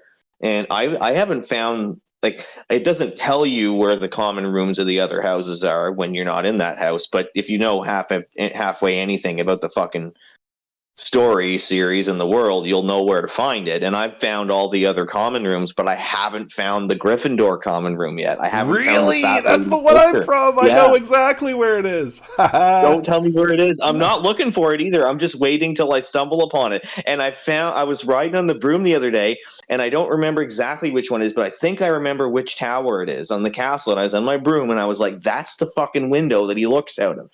Man. And I'm like, if I go back in there and try and find my way up to that tower, I'll probably find that. So that's like the last thing that I'm just like, fuck, I can't wait to find this, but I'm going to save it as long as I can, wait till I stumble upon it. I think I found everything else. So the game's never taken me into the Great Hall yet. I just walked in there because I was curious. Wow. Yeah. Nothing's happened in there yet. What was the last story quest you did? Super slow. I have to meet right now. My current undone story quest is I found the secret room below the castle, and I have to talk to Professor Fig about it. Oh, there you go. Yeah, okay. And I'm doing everything before I go talk to him. So yeah. I'm down in the villages, down in the south. I'm fucking about everywhere. I'm killing bandit camp. Dude, I fucking killed the Grim when he was like 5 levels ahead of me. Yeah. It was amazing. I was like fucking hollering at the TV like I couldn't fucking believe I killed him. Like the game was literally like, do not try to kill this thing. Like when I attacked it, an overlay showed up and it was like, he's too strong, stop and leave. And on the overmap, it was the icon showing this is a powerful boss enemy. And I walked in there and I fucking wiped him. Nice. It was so funny. Like he got fucking lamped. Seriously. I pressed the Z button and it was like 2/3 dead. Press the X button, completely dead. It's just like, okay, didn't even have to click the mouse. Bye. Yeah. Have you done much armor upgrading or anything? I haven't. I don't even know how to upgrade gear yet. I've never gotten there. There you go. That's still waiting for me, I guess. How you doing there, Brian? I see you just connected. Yeah, trying to load into Fantasy Grounds. Okay, let me know when you're in and I'll push you the map. But I did notice that I got an achievement that nobody else seems to have gotten, which is follow the butterflies. Oh, I haven't done any of that. Well, there's only so many butterflies you can do until you start going out and exploring, and then there are just thousands of them across the map. I don't think it was the one where you have to put them back in the picture frame. I found a couple at random out in the nature, and they just led me to a chest, and it was like, that's what they do. 100%. Oh. All right. Yeah, and I'm still missing about 30 to 40 pages for the field guide just in Hogwarts alone. So I've got a lot. Oh, I think it's like 89% of them. Yeah, I think I just walked by a lot of them without pressing the reveal button. What level doors can you open? None. I don't even know how to pick locks. I don't even know when that's coming. Gotcha. Yeah, your life's going to change when you get that spell. Yeah, I know. There's so many locked doors. And even the gear that I have to leave behind because I don't have enough equipment slots. It's just like, well, I explored this dark cave, and what was at the end was a chest that I can't open because my gear slots are full. So I guess I'll come back here in fucking 40 hours, pick up the underleveled gear, and sell it. There you go. All right, we all good there? Oh no, we're still waiting on Ozils to join. Fucking. We'll pop the map back up to everybody. Yeah, so did you know that Peeves was a thing? Because you've only seen the movies, right? Yes, I haven't read the books. He's a huge part of the story. Huge part. He appears in every book doing fucking ridiculous, dumb bullshit. I didn't expect him to look like a fat fuck like that, though. I thought he would look like... I don't know who I thought he would look like. I always pictured him as looking as the skinny fucker from the Three Ghost guys in Casper. Yeah. That's fucking perfect description of how I pictured him. Can you remind me where you meet Peeves in the story? I met a lot of people in the story. You got to be specific. Oh, he's just around. He fucking he just shows up in random encounters, fucking with people. And I think there's one story cutscene where he pops in to just be a nuisance, but he doesn't have any impact on Is he a human? No, he's the ghost, the poltergeist. Oh. He's gonna tell you the teacher's on you. Oh, that fucker. Oh, okay. Yeah. The jester motherfucker. He's fucking hilarious. I hate him. He talks so much shit to them in the books, man. It's so fucking funny. He's a little dickhead. Yeah. All right. We all good? Go ahead. Yep, I'm official. Okay. Perfect. All right. Back over we go. Sorry about that, guys. No problem. All good. It was a good little conversation. Yeah, for you guys. For me, it was being pissed off my computer overheated. And now I gotta sit in the cold. Hooray. Alrighty. Where were we? Shit I do for you, motherfuckers. The shit I do. Alright, so Jaladri, Westra, and Ortolan. You guys are all sitting in a circle, kind of looking around. I'm gonna get you all to roll a perception check to start us back. Perception?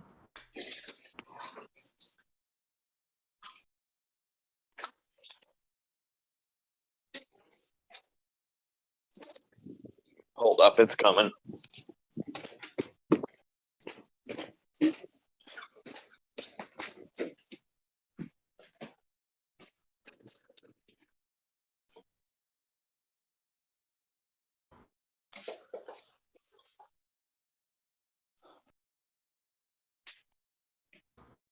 Jesus, somebody beat me for once. That's a rarity. I've been eating a lot of carrots. You know how it is. I do, actually. My face full of sand right now.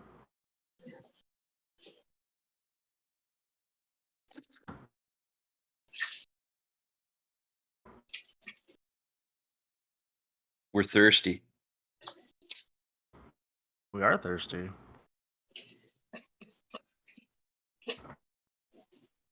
Yeah, I think you're gonna like it, Freckled. The game is really fucking dope. But I did rename the game, and I hope it gets renamed before this game gets Game of the Year. But it's all these collectibles and where to find them is what I want to change the name of the game to. And I'm gonna do a post and get a census from the world. I'll put a petition up online, and we'll get it changed. Don't worry.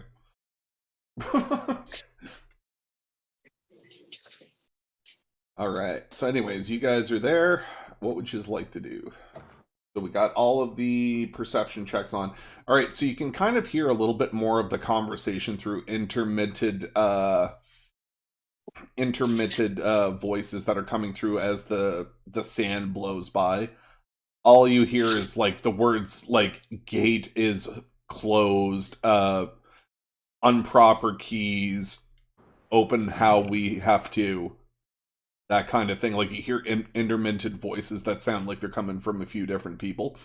And you guys kind of poke your head over and you can see all three of them standing around You can kind of see it from where you are, Ortolan, now that you're up on the next cliff face. And this is what you see below them. It's pretty far away, but you're able to see it.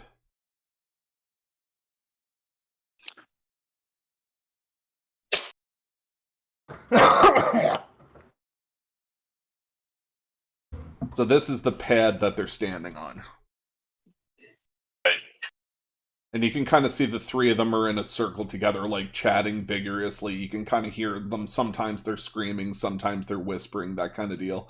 You get a kind of sense that although these people might not be like an immediate threat, you can kind of look over to them and you can kind of see what they look like. You see one of the guy that's like on the platform itself, he's got like gray balding hair.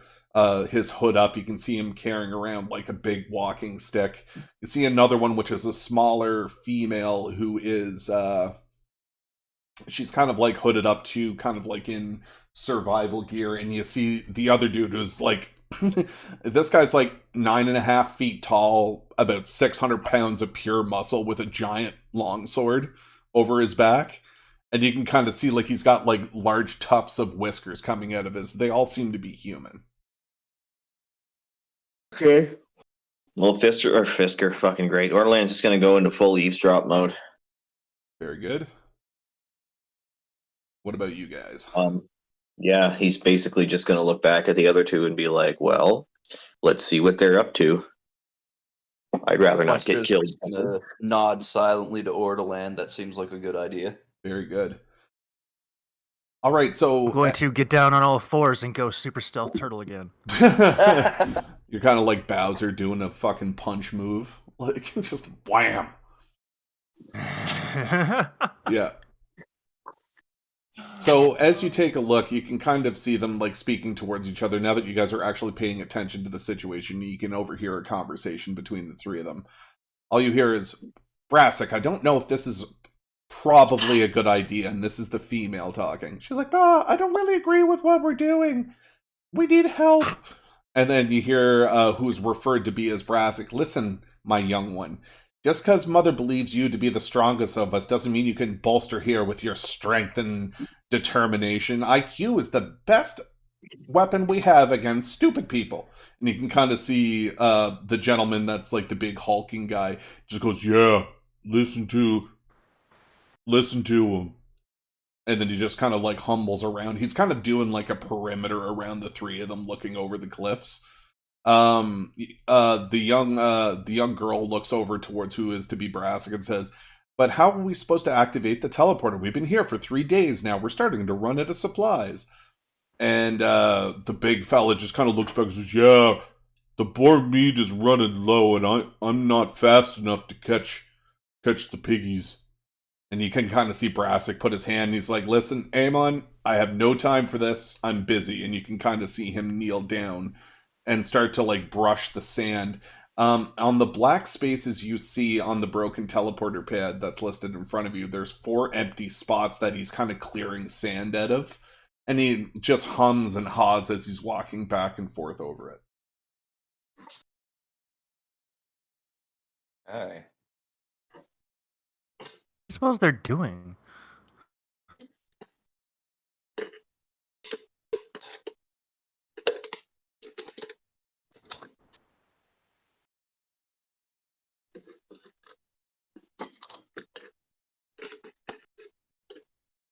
Jaladri says to an empty room. Because obviously none of us know. See, it wasn't a question. He just told us he wondered. Oh, okay. Was a question. Who framed him? Even that's stupid. Where's Francis? Well, I mean, they clearly are going about some business that they're not completed with. So, anyone reading Ortolan's body language will see that he intends to wait until they're done doing whatever they're doing before stopping the eavesdropping and announcing his presence. Yep. Sounds good. So pretty much all you see is that there is a campfire back to the northernmost part that's connected to the teleporter. You can kind of see that they've been here for quite a while. You see the big lumbering guy just kind of go over towards the campfire, sit down, and you can kind of see him putting meat products on a little skewer and kind of rotating them around the fire. You can kind of see the young woman is walking around, kind of like brushing aside rocks and kicking them over the edge, looking for something. You can kind of see the intellectual that's in the center. He's studying the pads, and he's on hands and knees digging out sand and kind of trying to identify. He's putting his fingers in separate locations, and he kind of scratches his forehead. Kind of looks very confused as he sits down, kneeled down on top of it, and you can kind of see his eyes close as if he's meditating. Well, they're either archaeologists or one of them lost their keys. They have water. I'm thirsty. Is he doing any kind of a chant during his meditation? I will get you to roll a perception check because you are very far away. You might not be able to hear it. All right. I'm going to scrutinize his meditation because I'm a super meditatey dude. You're going to what? I'm going to scrutinize his meditation because I'm a super meditatey monk dude. So maybe I'll recognize a chant or a distinct way of sitting, or God fucking knows. Maybe I'll be able to figure out his affiliation or something. All right, as you take a look down, you can kind of see how he's actually stationed upon the teleporter. He's sitting on his bum with his legs crossed, and his arms are out from his body, seeming to connect at the wrist on each of his knees. And you can kind of see his palms are generated in an upwards form, and you can kind of see a little bit of the sunlight kind of makes it through this area and lands on the top part. You can kind of see that his hands look to be out in the sun, but you don't necessarily notice any religious intent behind it, but you do know this to be a focusing power stance. You're kind of looking up and down, and you kind of notice that as he's like sitting there, he's not moving, but he moves his head up to point his nose to the sky, and it looks like a calming technique to you.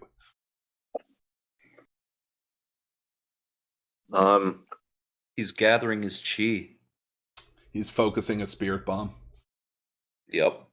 I was going to say, can I tell, like you said, it's a calming effect or whatever. Can I tell whether he's just trying to calm himself or whether he's preparing some kind of external energy force to use for something? I'll get you to roll an Arcana check for me.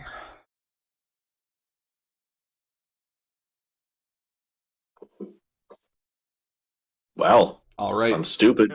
I rolled a 20, so fuck you. So as you take a look down, you don't notice a single drop of anything magical to do with this situation. But when you're looking up and down this man's costume, you can kind of actually see that he's carrying around him what seems to be like a scarf that goes from his waist all the way around his head and back down to his waist. And you can see the resemblance of archaic symbols that will attach up and down, and you notice them to be the Sanskrit language that you're familiar with from before. You don't know the Sanskrit language, but you know of its existence through all the relics you guys have picked up in Talmeria. You've seen. I can read it. He's mainly just trying to figure out whether dude is trying to summon any like key or religious related energy, because like Ortolan knows he doesn't know shit about magic, so he's more interested in the fact that this guy's meditating and he thinks that he might be a monk, and he's trying to see whether this guy is like trying to focus. Okay, so you're trying to focus. Okay, there we go. So you want to know if he's a monk. So I'll get you to do fucking I guess religion. I guess religions. Yeah, that would be a good one. I'm proficient in it from being a monk. So there you go. So from what you're able to deduce, you notice three key features of this pose. One is pun intended. Yeah, sure. You notice three distinct features. You notice that his here comes the honky. Turn on your fucking cams. So you're able to notice three distinct features of his pose. One is that his legs aren't completely crossed to the point where he's in a full campfire mode. You notice that like his ankles are almost touching, so you notice there's a wide berth of the legs. You notice that his spine is completely straight, and when he leans up, you notice when he points his nose up into the air, you can see tattoos that come from his chest all the way up his chin and end where his soul patch would be. You don't get any sense that he's actually trying to channel chi or anything, but you're able to discern a small swirl in the sand around him. Orland's gonna go full medieval speak, and it'll be like, this ritual is a mystery to me. Check it out, guys. I don't recognize anything he's doing. Can you read the markings on his back? That's a good question. Can I read the markings on his back? You cannot. Why not?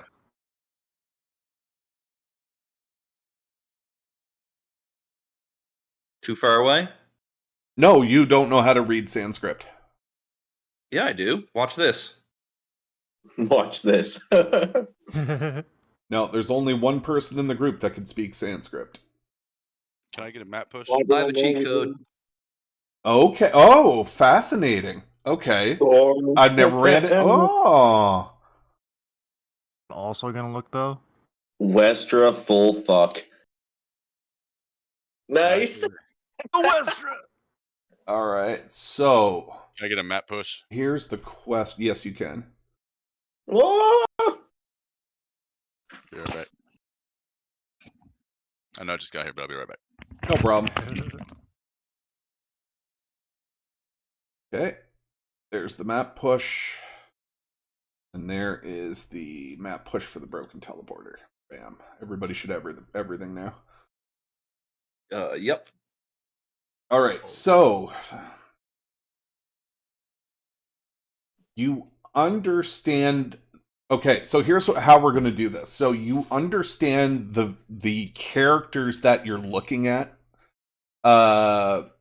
Jack, but you don't understand the intent behind the language, if that makes any sense. You understand what A, B, C, D, E, F, G is in all of this, but the way it's kind of written is in a weird pattern that it's kind of like whenever we speak in metaphors, it's not really like a representation of something, but more like an idea. It's really hard for me, if that makes any sense to you. So I can read the words, but they're all spelled wrong, kind of thing. Kind of. It's almost like, you know, like if you saw something on a wall that said, "Don't touch this, it's gonna kill you." If you saw that written on the wall in Sanskrit, you would be like, okay. You would interpret that as, oh, this is slightly weird. Okay. If that makes any sense. All right. I actually never thought to comprehend languages. I never thought of that. Here, I got an idea for you. Let me pitch you this. Okay. It's like maybe he can understand each individual word, but if they just don't look like they go together because there's some kind of cultural barrier. Like when I'm talking to a Chinese person at work, I can't say, "Oh, we're going to kill two birds with one stone," because they'll be like, "Why are you killing birds?" Exactly. You know what I mean? Yeah. Even though they can understand the like words I'm saying, they have no idea what I'm trying to say. Yeah. Okay, Like I Shax get from it. Guardians The of the deeper Galaxy. meaning of whatever it is there is lost on me, even Yes. though I can technically the read it. nuance, Gotcha. so to speak, like the Yeah. the You know the cultural. guy from Guardians of the Galaxy. No, I like Lord Shax better. I actually like. It's time, Guardian. No, that's fair. That's fair. I will accept that. But now you know that I have that cheat code for reading basically whatever I want in the future. So now, Ortolan, I also need you to roll me an insight check.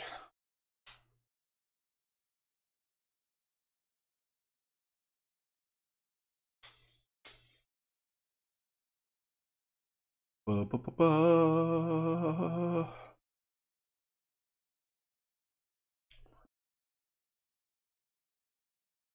All right. And if anybody wants to, you're also more than welcome to turn on your cams. So Honky's probably got no problem with it. I just want to see if it works on stream. And if it does, then I'll be so fucking happy. I worked on this for like 2 hours last night to get it ready for tonight. All right, I'll turn mine on for a minute then. Yeah, because only if you're talking will you be on camera. Ah, Okay. you're handsome and dapper as fuck there, you slut. You're hoeing it up right now. You look fantastic there. Fuck. Oh, well, I don't feel like sitting up straight, so this is what you get. That's fine. I'm okay with that. Okay. Alright, where are we? I have to go just while we're waiting for Kote to get back here. Okay. Sorry, what did I miss? So it's gonna be I never left. yeah, I need insight check from you. Oh yeah, I missed that. My bad. What up? Alright. So I gaze directly at my own rectum. yeah, so you don't judge any kind of ill intent from either of them, although the big guy does make you a little nervous.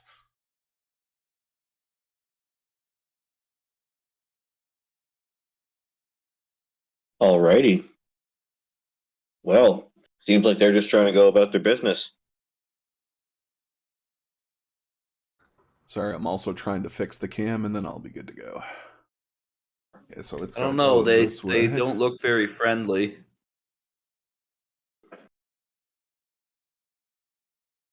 Sorry, just give me 1 second. You guys talk amongst yourselves for a second.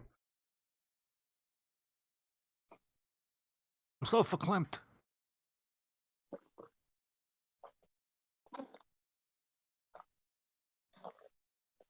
There's Sorry. clearly some neat stuff up there, though.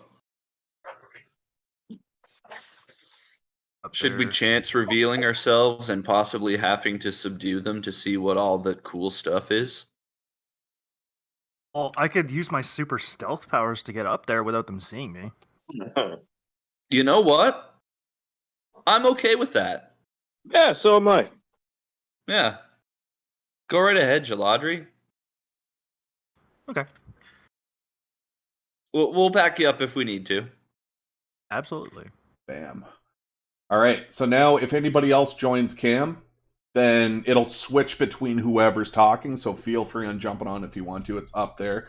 And I know when Honky gets back. So it is working? It is working. So Okay, that's sweet. yeah, but the only way it's going to switch to you, obviously, is if you have a camera in video chat. Okay. So yeah. So it's there, ready to go if we need it. All right. Very good. Alright. So what I can do is, until we are ready, Jack, I'm going to block out your cam, but just leave it running. And then whenever Honky gets on and everybody gets on, I'll put you on, okay? All right, sure. So I can just hide you for now. Cool. All right. All right. So, just up until the top of the path, Kote, you also see kind of like this rectangular stonage building that, like, it's not more of a building, but almost like a high fence, and you can actually see green shrubbery coming from over top of it, hanging over the sides of the walls, and it looks to be built into the cliff place out of broken sandstone. A shrubbery? Sorry? A shrubbery? Perfect. Okay, fair enough. I take I'm gonna note start- of the shrubbery. Start sneaking in my super turtle sneak fashion. Right on. Get her done, son. Okay, so you'd have to follow the pathway if you wanted to get up top. Oh, okay. Just point me to your Oh. end game location around the other side, and I'll swing you around. Do note that he's trying very hard to be a regular turtle. Okay, we'll say you end up over here. I literally mean follow the path. I know, but like you said, put me where. Yeah, up here, I where you wanna be wanted at to the go. end. Yeah, with your movement speed. Okay, yeah. I just can't. Yeah, it was too many points to do the. Okay, cool. Yeah, so you make it to about up Nice. here. All right, so I'll get you to roll a perception check for me. Come on, not a 1. Enough.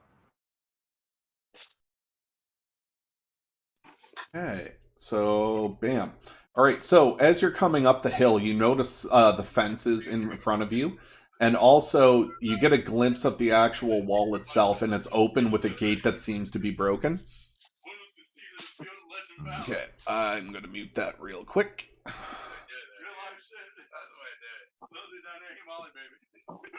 I love hearing Honky tell a story. Okay, let me know when he gets back, people.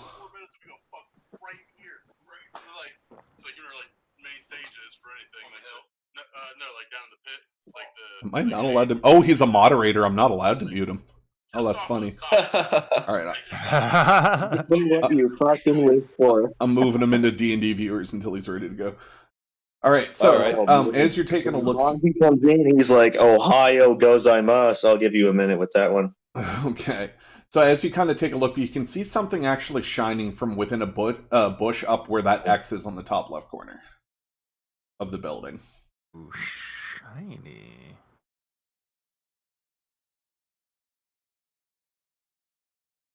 Cool. Oh.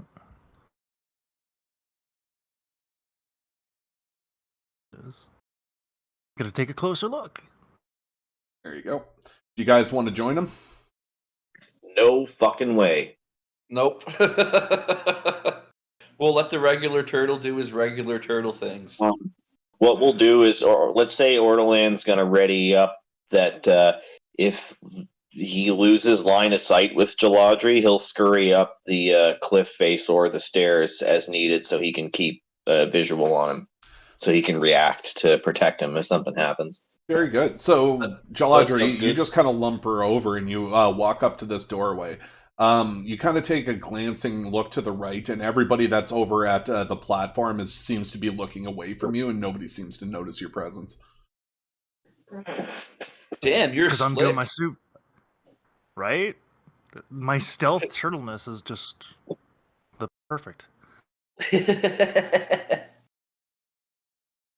So as you come across, you can kind of see the inlaid building of this seems pretty fancy walls.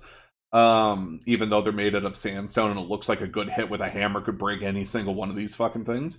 But as you kind of progress forward it's actually quite a nicely greened area, and you can actually see that over the course of the floor to the wall up about a foot, there seems to be vines that are coming from under the ground and wrapping and interweaving into the lace of the sandstone itself. And I'll get you to roll a Arcana check for me.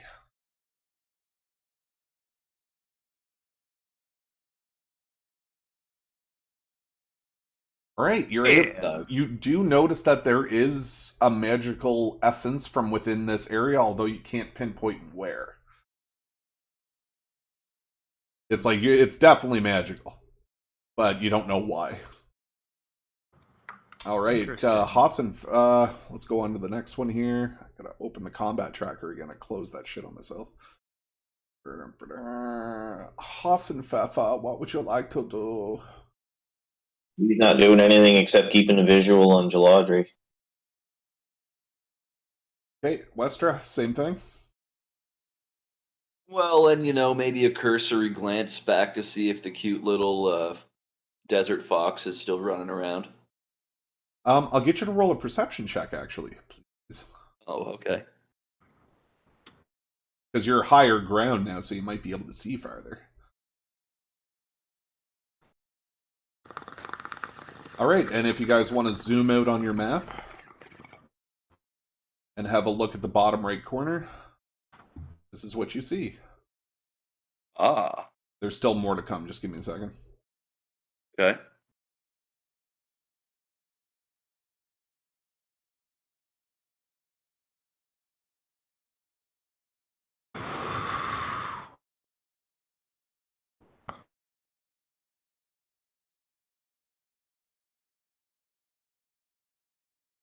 Okay, so you catch water. Yeah, you catch the glimpse of water down the path. Orderland, water. It's some water. Just remember, guys, you guys do have water skins on you, by the way. I was gonna say, it's not the fucking, not the charging of the light brigade.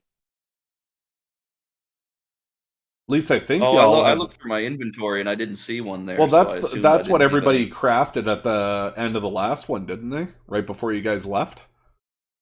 I know there I was 3 or don't. 4 water skins that were floating around. One with 3 charges, one with 2 charges, another one with 2 charges, and then 2 with 1 charge. I think they were. I don't remember that, but I was pretty damn tired the end of last time Okay, we why don't you played. throw water skin 3 uses in there then, All right, that sounds fair. and then just in the description, just type water skin bracket 1 of 3. And that'll show how Okay. many you've used. Maybe that'll be an easy way to keep track of it. I'll just put 3 for the amount that I have, and I'll keep track of it that way. Cool. All right, so Galadriel. Well, then, since Westra saw the water, she's just going to be like, "Oh yeah, I should have a drink," and she's going to quaff one of those uses down. Nice. So we're basically going to act like all your food and water are basically potions. So use them as you would potions. Okay. That sound fair? Yep. Okay, cool. All right, so Galadriel, you're up there, and you kind of catch the glimpse of, like, over to your right-hand side, down where Ortoland is. You can kind of see, barely have the sight of ears that are kind of folded backwards down his neck, and he's looking up with mad intent as if you're about to die.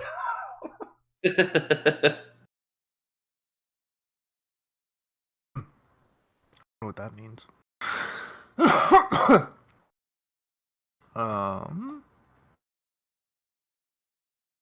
Hmm. Enough movement to reach that X? Yeah, you can walk Am I in. allowed to walk through the shrubs? Okay. Oh, yeah, well, you'd have to follow the paths that's listed out there. The rest of it's kind of blocking terrain.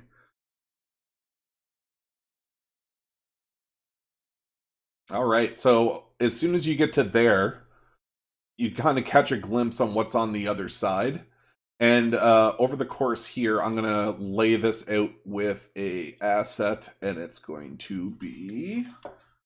Just give me a moment. Tokens.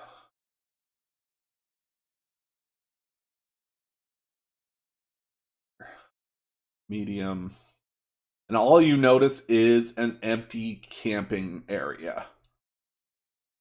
You see that there's like the remnants of a fire that was built here. And you also see that there's like indentations in the ground that looks like if people slept here. Like over the courses. Like you're taking a look around and it's like you can see like discarded like animal carcasses, little tiny bits of it. It looks like somebody lived here for quite a long time. Huh. Very nice. Now I will get you to roll a one last perception check before we do anything else. Yes. Okay, and now I need you to roll an investigation as well.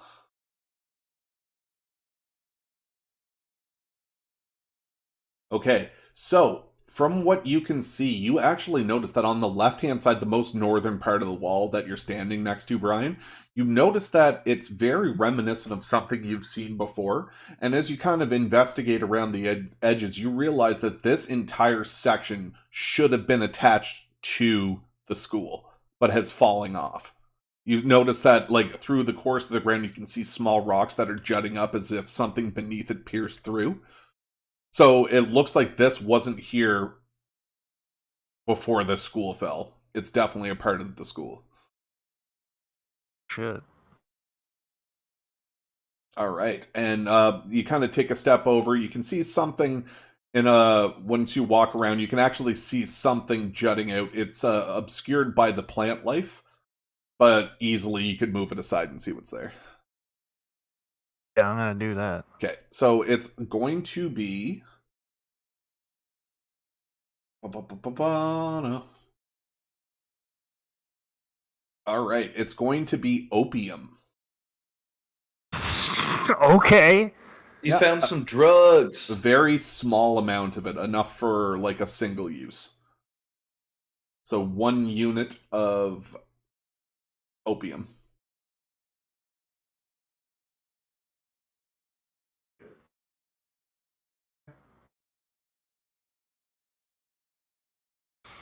That's awesome. Okay, now, if you could, Brian, you can make notes about where these things are. Like, if you ever came back here later, if you could mark out which X's are what in a note for me, that would be great. Oh, yeah, yes, I can do that. Awesome. So right now, you can add in 1 unit of opium to your inventory. Okay. Alright, so, Ortolan, you actually lose sight of Jaladri, who has taken a step forward into this walled-off area. All right, well, up I go. Okay. So as you get up to here, you kind of make your way up, you climb pretty quietly. The wind gusts are starting to pick up a little fiercer than they were before and then settle. And you're able to get up here and you take one last look around and you kind of look towards the people that are walking around and you notice that the divots that he's clearing out with sand before he started meditating have filled back in with sand.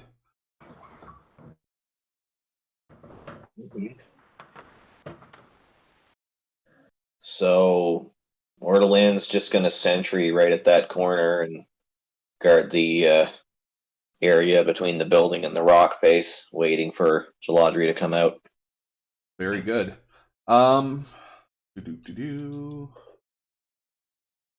Okay, so this is going to represent the big guy, this token here.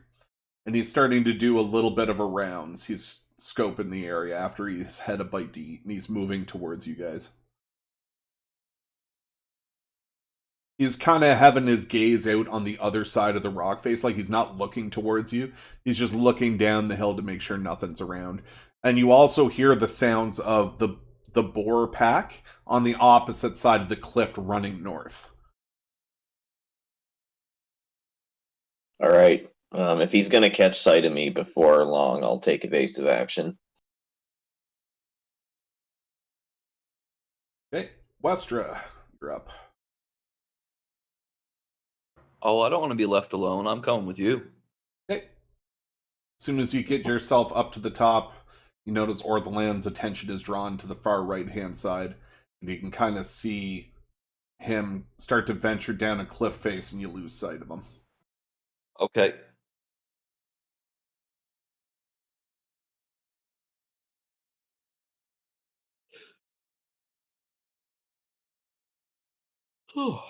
Bum, bum, bum.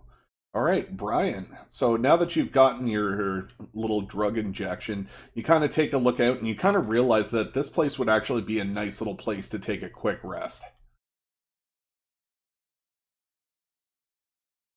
Totally.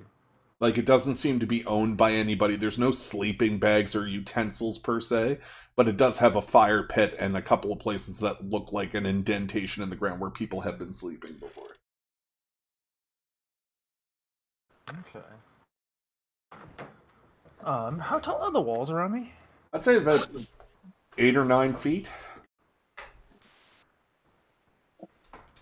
Oh. Is that it?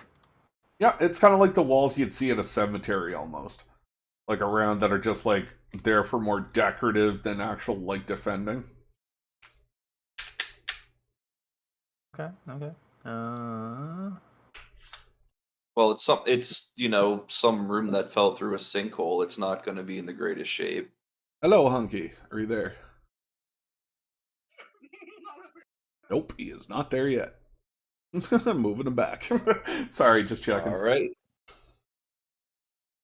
So what was your question, sorry? Well, I was just asking how tall the walls were, yeah. walls were. So the walls are about 9 feet high, and you can actually hear like a lot of commotion going on outside from different areas. Like, you know that like this is a heavily populated area, but you don't know of any kind of hostile intent towards you. It just seems like you're in the middle of a jungle almost. You're just kind of hearing everything for the first time. Is that bench actually a bench? Yeah. I'm gonna go over and stand on the bench and see if I can't see over the wall to see what's going on. Sure. I'll go ahead and get you to do a perception as soon as you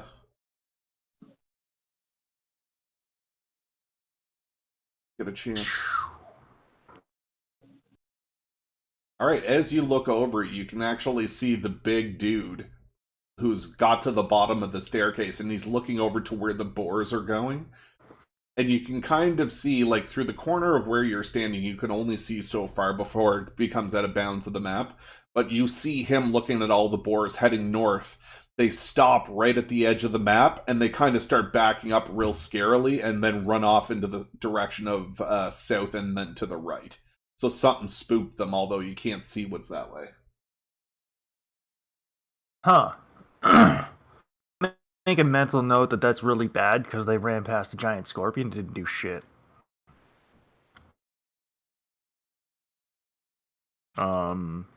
Is that all I got for time here?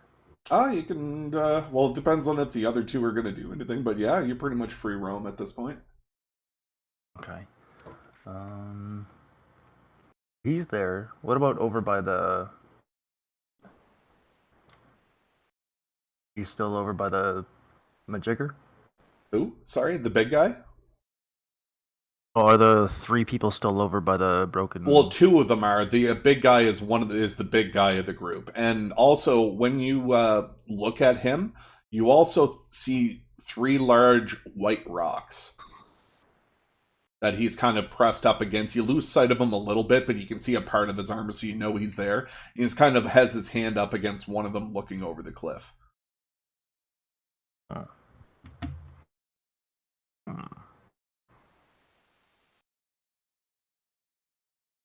We haven't discerned hostile intent yet. Nope. Yeah, the other two of you just speak up if there's anything you want to do.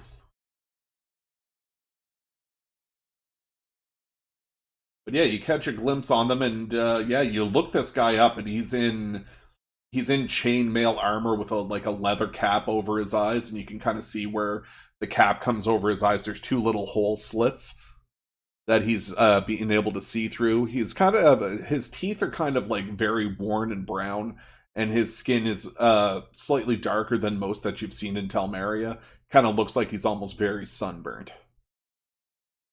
Oh.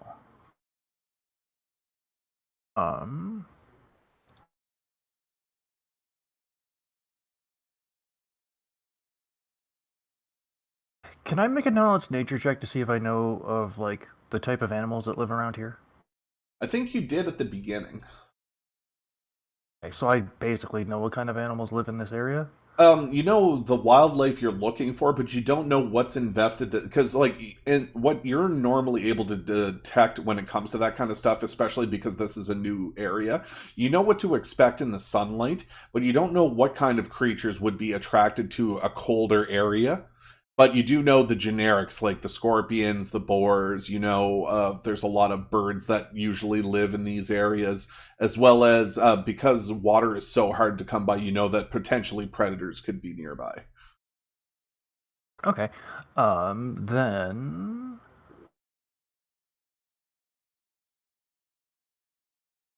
Okay, yeah, okay, let me double check one thing really quick, and then I know what I want to do.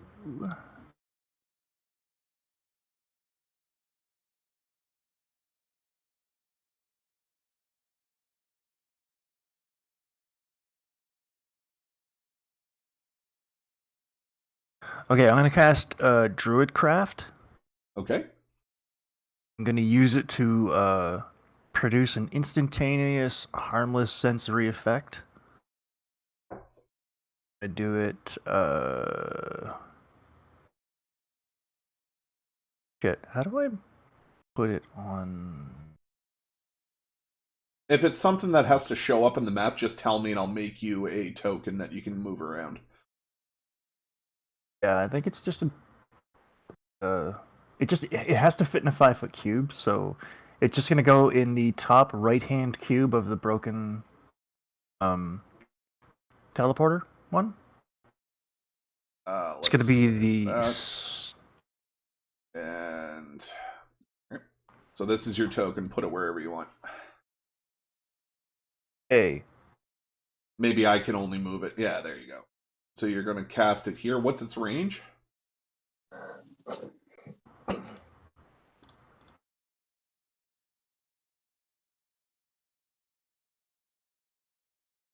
Oh, wait, no, I'm going to need to be a bit closer than that.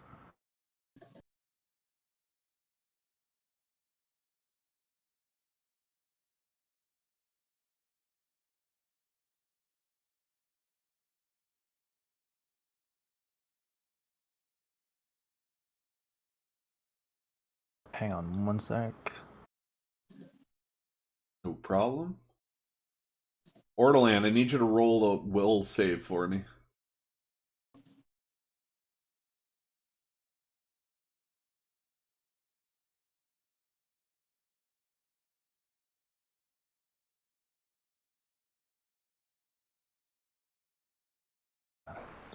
If you're there, Kote.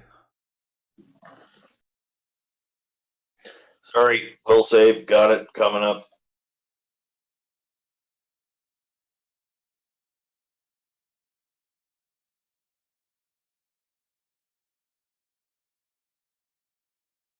Oh, it didn't work. 19. Fuck's sake! I didn't get it quite in the frame.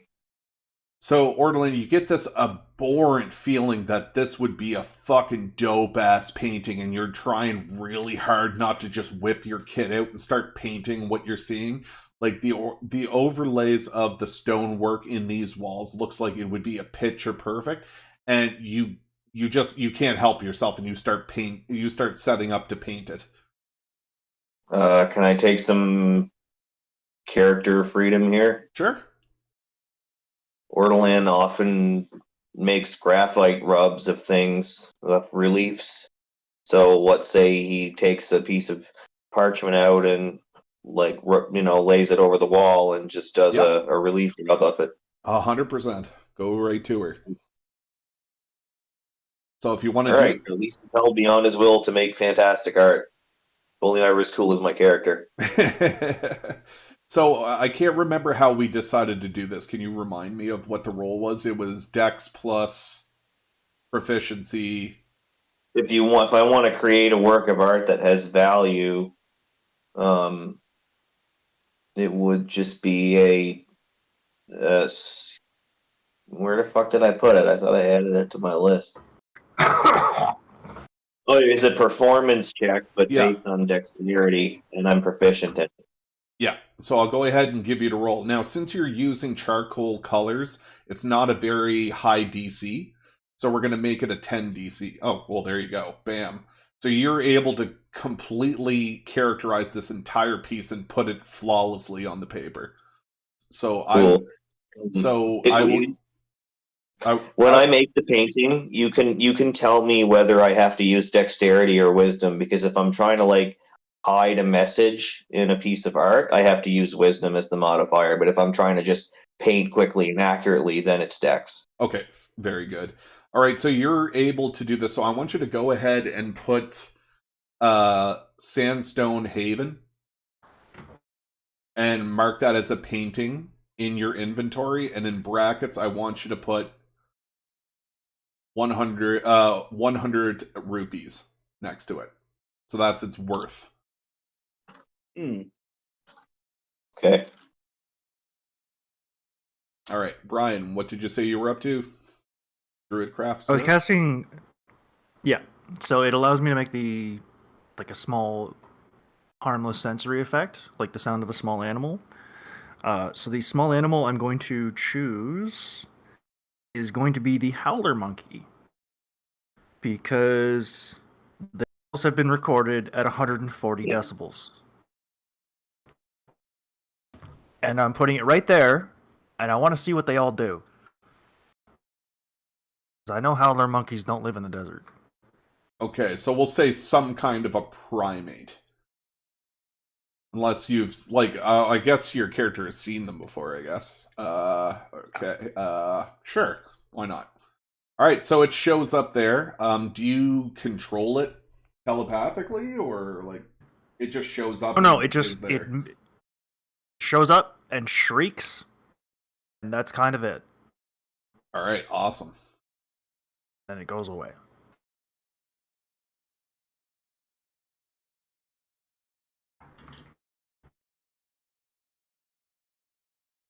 Okay, so as this howler monkey shows up, you can, what does it look like? Can you give me a description? So a howler monkey is a small, like, think of something about the size of a baby chimp. It's white with a long brown tail, and it has like a blackish, brownish face with big ass fangs. Like it looks like almost like a baboon face on like a tiny monkey body. Gotcha. And as it howls, it kind of becks the attention of the big guy. And he kind of takes a look back, very confused as this apparition kind of appears and then disappears.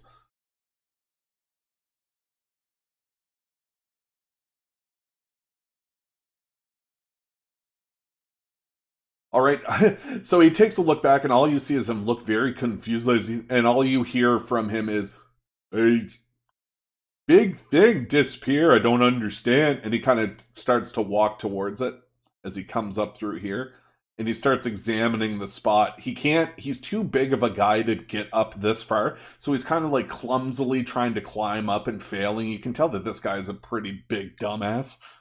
Like he's like a walking brute. Like, oh, I will touch him and feel him, call him George.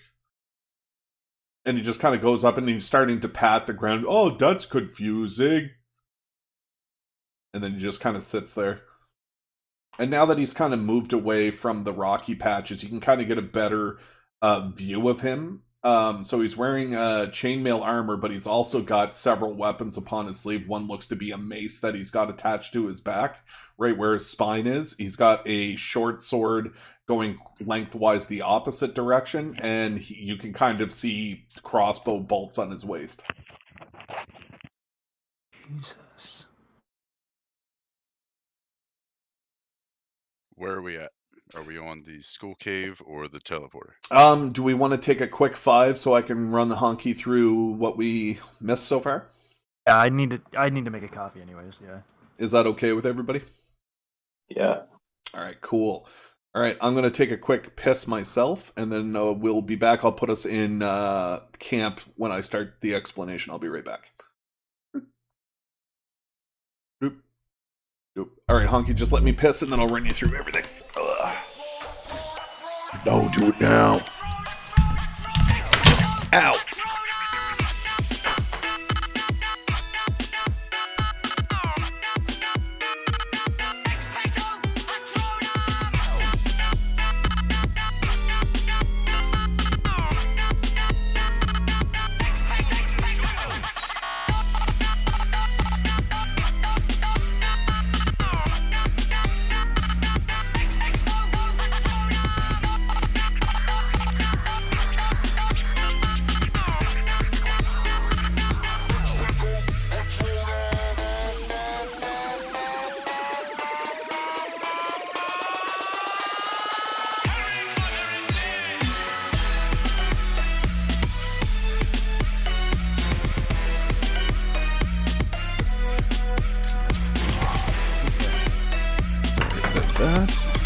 Everything, dropped a bunch of shit.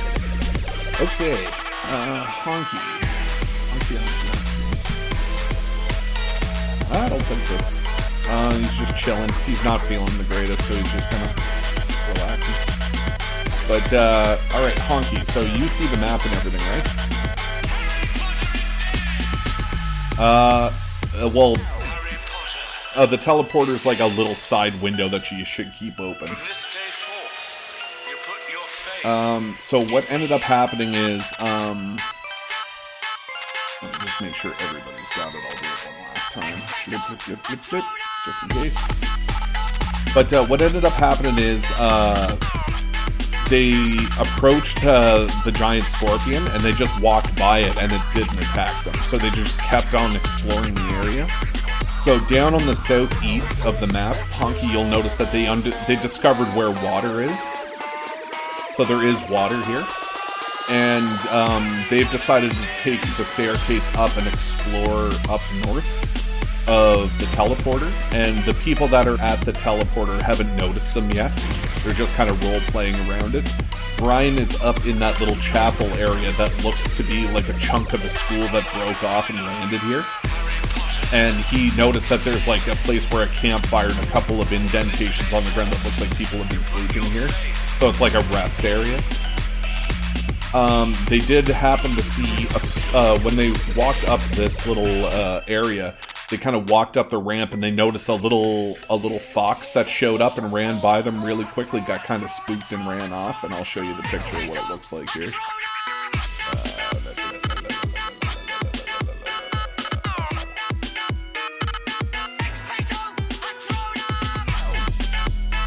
So this little thing ran by. And it kind of sniffed Ortolan and then just kind of said, "Fuck it, I'm out." Yeah, exactly. So, yeah, little desert fox pup.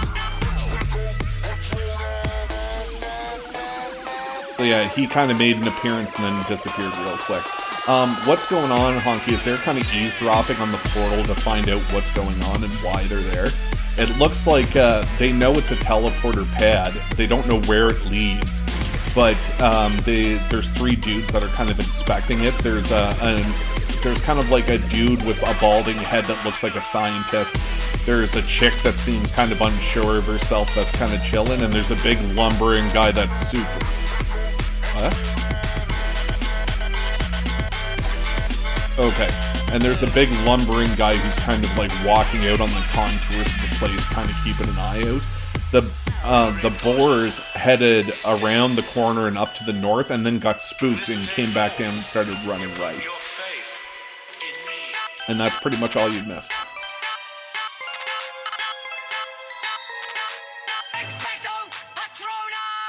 There you go. And that's not too much. I mean, there seemed to be a huge fight that I'm glad that I wasn't here to instigate. Well, that's to be determined. Well, the Scorpions, as of right now, doesn't seem to pose a threat. But there's people here, and that always poses a threat for Honky. Yes, yes, but for Honky and Scrog, yes. But for Steve, who is a chaotic neutral, I can't just, or a lawful chaotic, I can't just start shit. But I am allowed to fuck shit up once it happens. Or if I think it's about to happen. Right on. Or if I know they're affiliated with bad stuff. Alright, so, would everybody be able to get on Facecam for like 10-15 minutes? To see if this works? Now that we got 3 people that'll be using Facecams, I can finally turn on the Facecam mod. Man, I guess. Oh, no. No. Try for a bit. I just don't want my computer to fuck up again.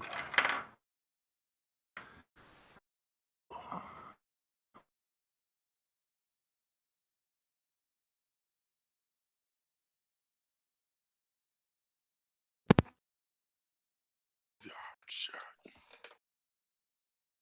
Morning, sunshine. Oh, Hey, buddy. I think I dozed off. Yeah, take a nap. I just Hey, man, caught you're Honky up, so... Okay. I was like, Jack, are you sleeping? And you just kind of like, and I was like, yeah, he's sleeping. Yeah. I watched you sleep for 10 minutes, Jack. Oh shit. My So bad. So did everybody. Smoking while you sleep. Yeah, we were smoking while you slept. So, this is what a can looks like in my hand. Fun.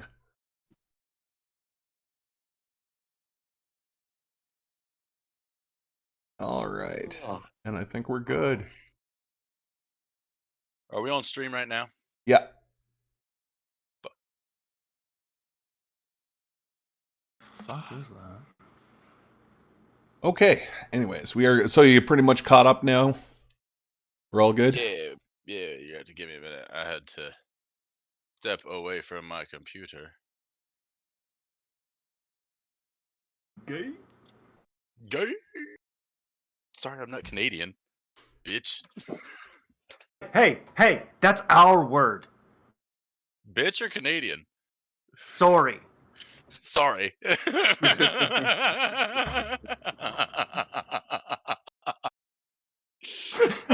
God damn it.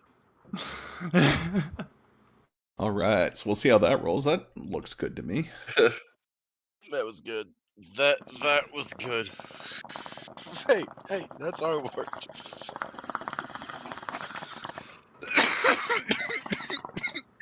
There we go. That man needs Jesus.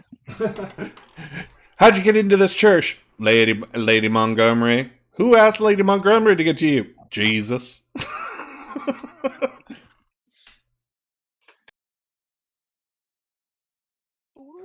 All right. So, anyways, I'll bring your token honky from the bench. So, Ortoland and Westred, what you didn't really realize is through the course of the last few minutes, there's been this big monstrosity following you. And a shadow goes over your shoulder when you turn around. Steve is there. Hey, Yeah. how are you?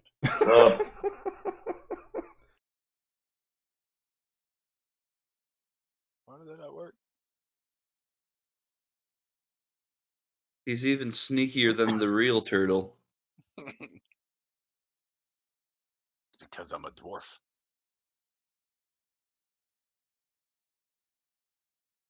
All right. All right, so you guys kind of take a look at each other. It looks fucking Steve's looking around a little bit confused on what we're doing up here. He's like, oh yeah. And then he kind of shakes his head and he's full Congo. All right, what do you guys Nice. what do you want to do next?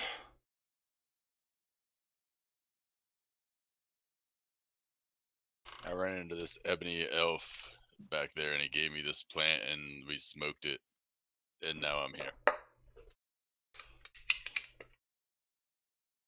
There you go. Wester would slow clap for you, but we're trying to be sneaky right now.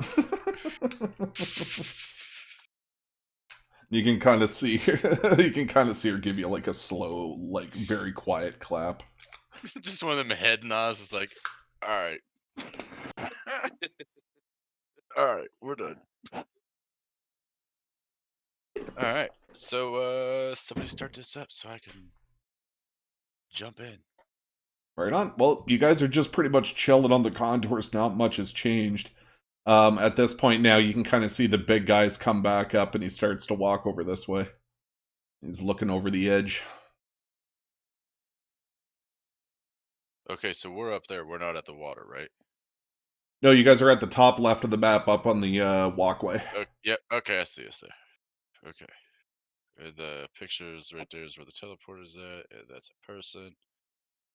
Let me get acclimated to this character. Oh, and also, Honky, if you look down on the map, the only other thing that they did that I didn't tell you is where the giant scorpion is, there's actually lapis lazuli growing at that X. Copy. Did we take a long rest or anything? Nope. Short rests? Nope. Nope. Okay. Hmm.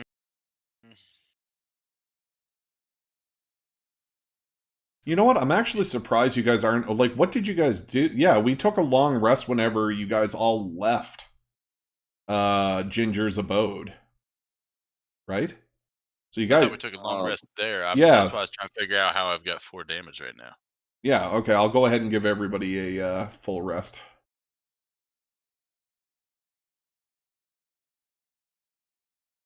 Once I figure out how to do that. Oh god, I'm a server. I have become a front of the house person. I am vaping and drinking canned coffee.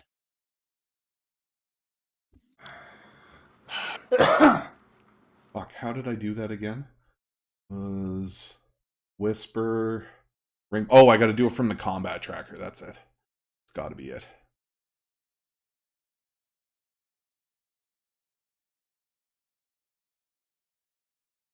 Nope. So, I'm going to talk about a different game. Well, keep going with D&D if you guys want to chat, like role play for just a quick second while I figure this out. What is going to happen to Fisker? Kote. What? You already know that. He's going home. He wanted to go home, and Kalen was a little bitch, so he didn't go home, and now I have to fucking, like, a wizard did it him back home.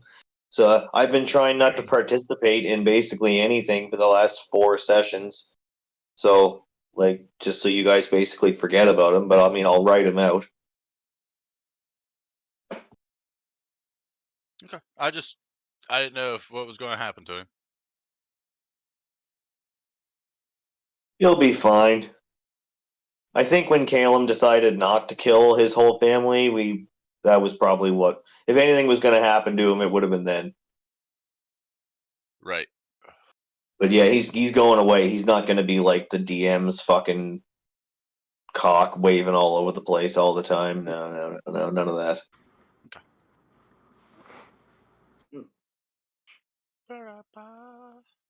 Well, I'm kind of, I don't really know how to give you guys long rests at this particular junction. I know I figured it out before, but I can't figure it out now. I tried from the combat tracker, I tried right-clicking on your pictures up at the top. Just pretend that whoever has damage doesn't have it. Yeah, you guys just mark all your spells as unchecked, and except for you, Brian, that's cast the spells in this thing. I'm pretty sure Druidcraft's a level 1 or something. If it's a cantrip, don't worry about it. It's a cantrip. Okay, perfect. So everybody take away your HP and uncheck your spells. Until I figure out how to do it.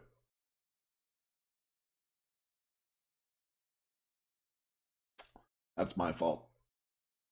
All good. Yeah, I'll ask Calum the next time I talk to him. Very good. All right, so you guys are there. You can kind of see that nothing really has changed in the last little bit over the course of where the teleporter platform is. You can kind of see them just scurrying around. He's just doing, the big guy's just doing rounds in a triangle motion where he is. He's just basically going up here, around here, up here, around here. He's just kind of doing a circle. I see. Have we seen anybody that seems hostile? I'll get you, because you weren't here for it, we did roll insight check, so I'll let you do an insight check to see if you can figure it out. This is going to be terrible. All right, yeah, you sense no ill will from these guys. Like, there are obviously the bigger guy's kind of on a little bit of an alert because he's trying to protect the other two, but, like, you don't see any... Like, you don't see some demon aura with eyeballs that are above their head when they're walking around or anything.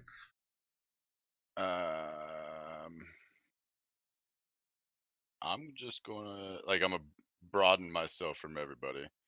Okay. And, like, walk through the center here as to, like, announce my entrance. And I'm going to yell to get the man's attention in, like, a friendly manner. Like, hello.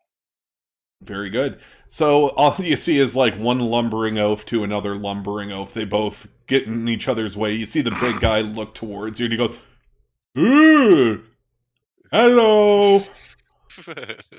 Well, I'm just going to reach into my inventory and pull out that big water skin and lumber my big ass over towards him and offer him a drink of water. He meets you in the middle. He goes, "Oh, you look at him. He's nice man. Nice man." And you're obviously not a man. And you catch him saying that. Right. So as you can kind of see behind him, you see the other two that were at the campfire kind of take notice. And you see the young woman stand up and walk towards the group, but you don't see the older man with the balding hair. She kind of walks over too, and she's like, "Who's this friend you made?" He gives me water, and it's easy to come by, but you know." And you're just like Honky, I would imagine your face while seeing him speak is just like kind of like you're just like it stuns you how stupid this man is. It's a good thing Steve wears a mask. So yeah, I'm gonna let him drink his fill and take my water back. I'm gonna introduce myself. You know what I mean? Like, I'm Steve. We're here, honestly, on pure happenstance. Our dirigible got attacked, and now we're here. So you kind of see like the lumbering oaf guy kind of looks at you. You can sense he's the strong, silent type, but he goes, because you gave us water, this is my sister, Amon." And Amon steps forward and says, "Hi, nice to meet you. Uh, uh, Hootan, I don't think we should be here. Let's go back to the camp." And she kind of takes steps away from it, kind of bowing to you guys, be like, "Thank you for the water, thank you for the water." And she kind of gets a little nervous and wanders back to the campfire. But Hootan steps forward. He's the big burly dude, and he kind of goes, "Would you like to come have food? We don't have water, but we have food." And you can kind of see him hand out like what seems to be the leg of a pig. It's like very not cooked at all, and he kind of extends it to you. I'm going to take it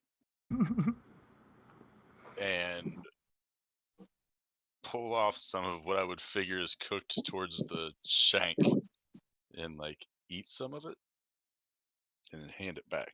And he goes, "Ha ha ha, you supposed to cook but didn't." And he waddles off back to the fire. God damn it.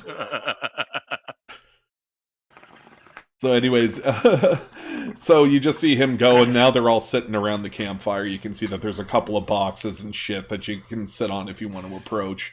You notice off to the right-hand side, you got the picture of the clock, or the teleporter pad already, but I'll put it back up on the screen for people that are gonna watch. Yeah, it just seems like a really chill area. You can actually hear like animals running down the cliffside below you.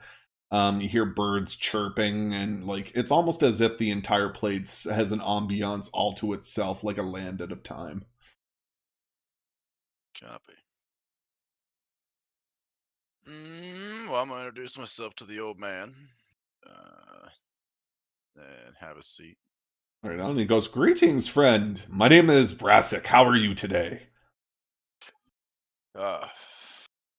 Weathered. I'm not from this area. Ah, yes, the desert can take its toll, but for those who are prepared, life can be very profitable. I see. My dirigible actually crashed. It's a big fiery mess over there. A lot of dead people. I luckily survived, and now I'm here. We found some water down there. Ah, you survived, you say? Gigantic scorpion. A gigantic scorpion over there. He kind of looks towards, yes. That little troublesome fellow has been a thorn in our side. He's the whole reason why we can't take a caravan in here, actually. Now that you mention it, we've had to travel here on foot. Quite exhausting, but, for the lower peasants, it never dawns on them to, take it easy from time to time. And then you kind of see the young woman kind of lead over and it's like, "Brassic, you talk too much, you unbearable fool. And I need you to make an intelligence check on Brassic for me, Honky."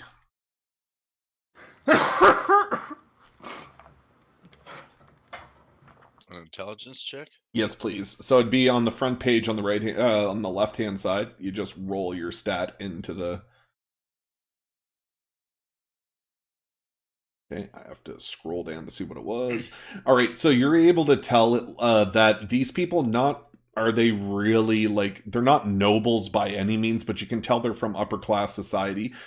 Brassic, you get the feeling like he likes to talk down to people. Like that's his kind of whole bravado. He thinks he's smarter than everybody else. You can honestly tell that Amon, the chick, is really she's very uncontrolled and nervous a lot of the time. She seems to be always checking over her shoulder, looking for an unknown threat. And you can kind of tell that the big guy is exactly what you think he is. He's like the quiet, honorable youngest brother kind of thing. And you can tell that his only job is to keep the group safe. So you can kind of tell that from all of them. And you can kind of see over the course of all of the camp around it, you can see that there's like lots of scrolls that are out that are like jabbed with a dagger so that it's held down for the wind. And you can kind of see that there's a little workstation set up. And it looks very interesting to your eyes. Well, I'm going to. What'd you say it was? That seems interesting. It's like a table that has like it's like this little like box that they look like they're using it as a coffee table, and you can see like a bunch of papers spewed out on it that are all being held down by daggers so they don't blow away in the wind. Can I nonchalantly I want to look, you know what I mean, but I don't want to be like rude about looking at what's on the table. All right, yeah, from where you are, like we'll say that you're about 5 feet away from it, you can kind of see like little etchings and drawings. It looks like a lot of these pages are kind of made in papyrus as well, so you know they're from the area. And you can kind of see that like it's been written down. He's almost like trying to research the platform itself. And you can kind of see different theses on it in regards to matter propulsion, moving somebody from a specific location to another magically. You can kind of see that there's a lot of potion ingredients listed on another one. It's like his study area that revolves around this platform. See a bunch of shit. Copy. So he seems to be pretty well educated then, if he's got somebody carrying around a box full of stuff. There you go. Okay. Oh, also, another thing is those 3 X's just to the right, Honky, are big white crystals that are jutting out of the ground. I forgot to tell you that, too. Big white crystals jetting out of the ground. What's the A? That is not supposed to be there. That was a spell cast by Brian. Copy. I'm going to ask these guys if any of these crystals or anything are worth any money. And which the crystals down there? Okay, you kind of like go over towards. Who are you asking, actually? I'm gonna ask an old man who seems to know a lot. Okay, very good. So he kind of looks towards you. You can kind of see, like, while his back was turned to you and he's kind of studying a couple of pieces of paper, he looks towards you and actually see him pull out a monocle from his pocket, and he kind of puts it over one of his eyes, and you can kind of see him moving it in and out as he's kind of reading the pages. And he says, they're nothing but quartz crystals. Quite unremarkable.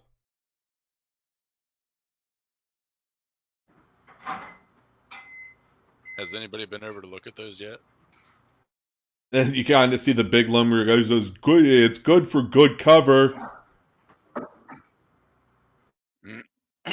Well, I'm gonna bid my adieus here.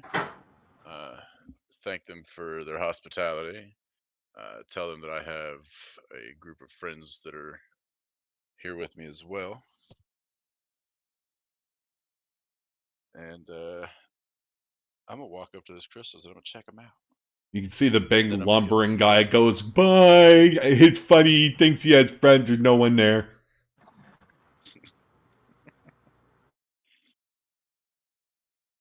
Alright, so yeah, that's where I'm going, and then I'll let someone else take a whack. Right on. Well, anybody can speak for it at any time, so. Good. You move over to here and you're looking over the edge. Right on. What are you, in a tower? Right. Did I see all that happen? Do you want to give a description on to Steve here on what the building looks like from the inside for me for a second? It's so it's like a 8-foot tall with Sanskrit around it. It's got like vines growing up into the walls. It's actually pretty lush and green. The sea is what looks to be like a campsite, like dents in the ground, old fireplace, that kind of shit. The thing up over in the corner, you don't know this. I have opium. And, yeah, it looks like this is a piece of the school that fell off. And there's like some rocks jutting up into it.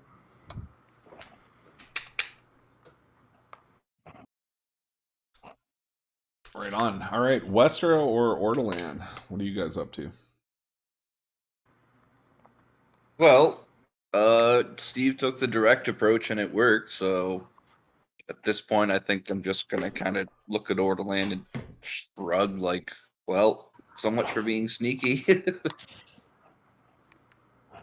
Well, I'm glad these guys weren't hostile, but it was worth being careful. I think I'm going to play it cool until I know exactly what is going on here. So as soon as you And say that out loud, Ortolan, one of your ears jerks to the right, and all you hear is "Ah!" coming from somebody at the fireplace.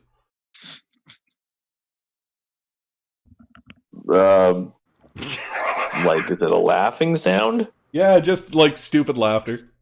Big dumb guy laughing. Nice. I already know Steve is here, right? Mm-hmm.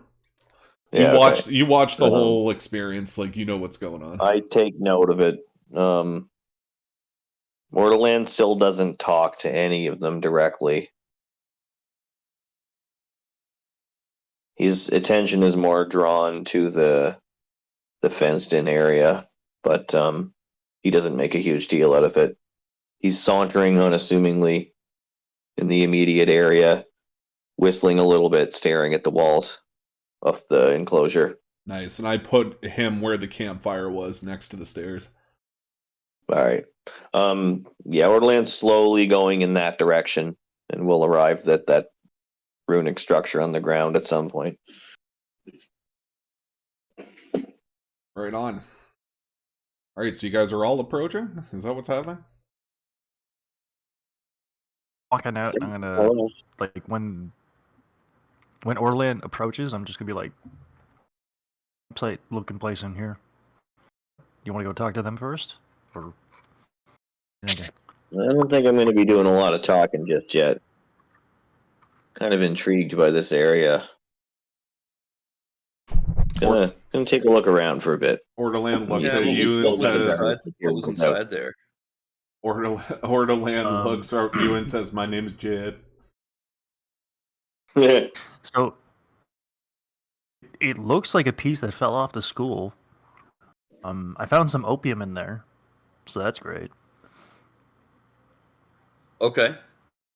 Ortolan's all like straight edge, so he goes all brow furrowy, and he's looking a little judgmental. Of course, as a medicine.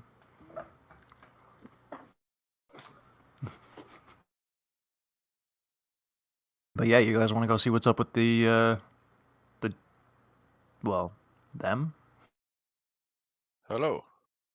Hello. All right. Everything froze and shut down, and now everything loves me again, except for my shoulder. Nice. She's very angry tonight. I see. Oh. Right on. So the two of you together kind of mull things over, and you kind of take a look around the sandstone beneath your feet, and you're like, "Yeah, this is pretty dope little spot." Could probably camp here if we want to. Might be useful. Oh, definitely. But let's go find out what's going on with these three. All right. And Wester's just gonna kind of motion like, you first. Go. There you go. Everybody wants to move your tokens up. All right, I can move you.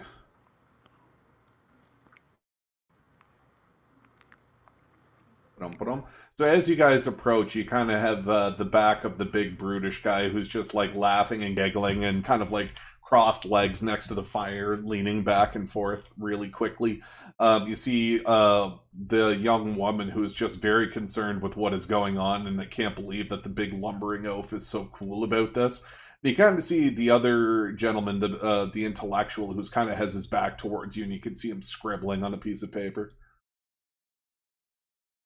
Goes, and the big lumbering oaf goes, "Hello, friends." Why does he give me sloth vibes? He gives me so much sloth vibes, man. Yeah. You guys. I'm just waiting on it, bro. Like, hey, you guys, I met a friend. Sorry, Sean. Oh, that's fine. I agree.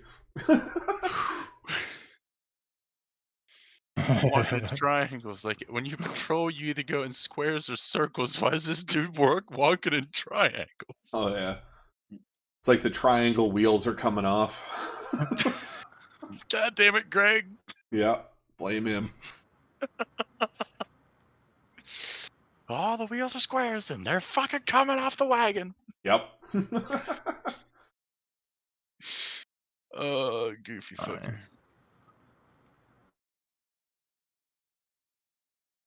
yeah. I don't want you to see me. Go away.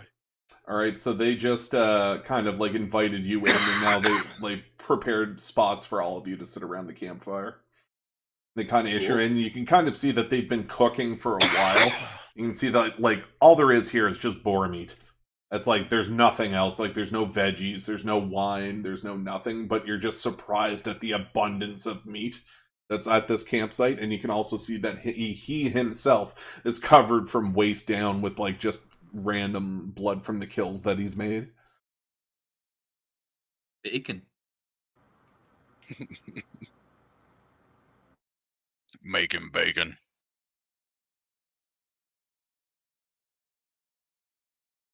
I'm gonna take out pull off my backpack and take a couple things out, and just like I'm gonna give them my tropical berries and a pouch of herbs, which is sage. Eating the meat, Oh, very and then good. also, you know, Look at this culinary turtle.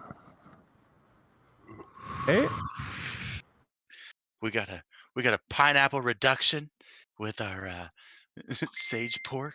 Because you gave me an awesome idea, Brian, I'm gonna get you to go to your character sheet, and where it is. Sorry, I couldn't get to the button. I'm literally working on stepping on it. I'm sorry. All right, so where you go, so go to your character sheet in the second tab. I'm actually giving you a cooking skill that's cooking that is like you're not proficient at it. So the stat, what should the stat be for cooking, guys? My opinion would be like performance or nature, something knowledge based. I think it would be wisdom. I'm thinking wisdom. Yeah, knowledge, too. wisdom. Yeah. All right, cool. So everybody go ahead and put cooking in your skills unproficient. Because that was fucking brilliant, Brian. Thank you. How do we add how do we do that? So you go to your skills where you see acrobatics animal, and then hit the green button, and then just make sure that first button after it is cooking. But I've already got it on yours, Geladri, so you don't have to put it. So did I do that right? I will have to check. That Give me a is second. Wisdom. Yeah, it's there. I see it. Bing bong. Yeah, perfect. Never thought that would be a thing in this game, but you know what? Fuck it. All right, so what I'm going to do is I'm going to get you to roll a cooking check. okay. And based on the DC, Sweet, I we just will tell invented a you new if it fucking skill. augments the meal or not. Okay. All right, so you add just the perfect amount of sage, you said? You said it was sage, right, Brian? Sage and tropical berries. Sage and tropical berries, and all you see is like this like once hunk of meat. You've actually prepared it inside papaya leaves, and now it's like a steaming pot of just deliciousness. I would like you to name that recipe and put it in your notes. And as of right now, you can take a short rest in 15 minutes. Nice. And that's for anybody who eats it. And I'll get you to write that recipe down. Fucking awesome. I love that. Does it look tasty? No, it looks like hammered shit. Oh. Yeah. Oh, We'll Interested. right on. So there you go. So you guys go ahead and you guys share this meal. So that'll give you guys that for this the rest of this session, we'll say. Okay. And yeah, you guys just kind of break meal, and you can kind of see like the old gentleman in the back. He kind of goes, "Eureka! I think I figured it out. Look, look, look!" And you kind of just see if it extend like this scroll to you, Westra. Okay. As you pick it up and you kind of look over it, you kind of don't really understand what you see, but it's kind of like an accentuated version of the broken teleporter. Okay. And this is what it's going to give. Just give me 2 seconds to make sure I have it here. Okay. Port file.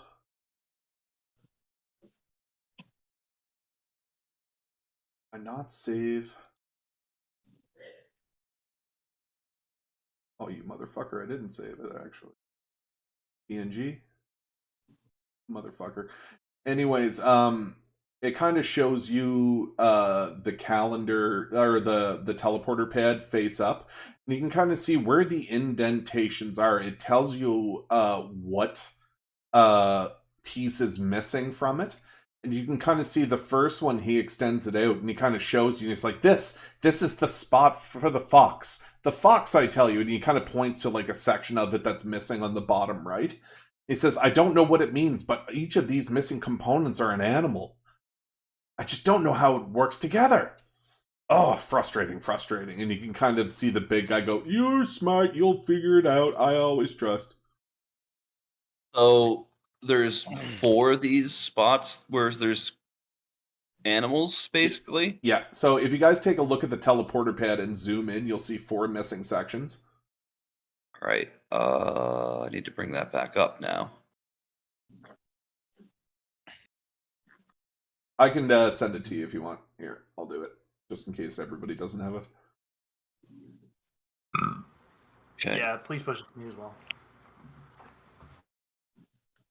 Oh, like in the center, the blacked out spots. Yeah, there's 4 missing components, and the rest of it, you can kind of see the sandstone beneath it. It looks to be made out of some kind of a stonework, but it's like, it seems like it's been like damaged to the point where the pieces might not actually fit properly, but you're kind of looking around the contours and you notice, no, everything is there.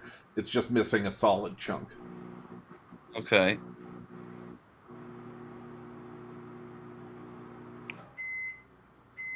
Hey, So it was a fox? Yes, and he starts pointing at the section that's just like to the bottom, underneath the upside down chick with the dagger, the bottommost Okay. black spot. And you can kind of see that it's kind of like a wavy formation. It looks like it was removed by a chisel. Okay. Interesting.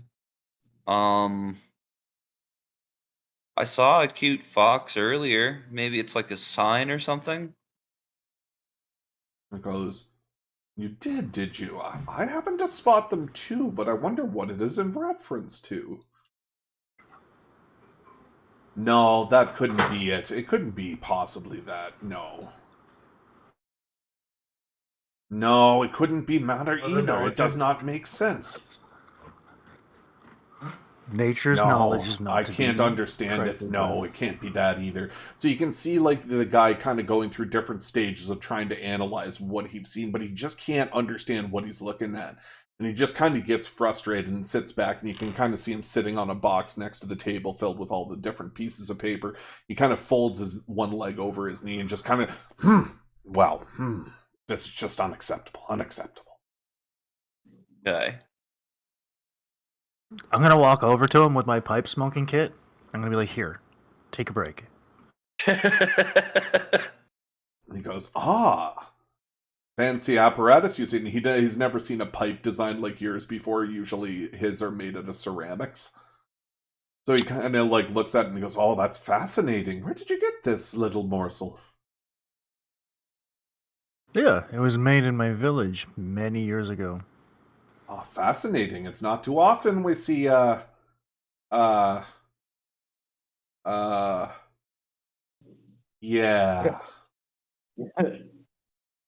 What are you? Turtle. I'm a turtle. Well, we're all turtle from time to time, but I just need to know what you are. You can kind of see like his left eye kind of I'm buckles a little bit underneath the monocle. You're starting to get the sense that this guy ain't actually all there. No, you think? Like, it's pretty much like game confirmed. So he kind of takes a look up and he sees like, and is this part of your body? And he kind of points to the other turtle shield that you have on your back. He's kind of curious on why you have two. Oh.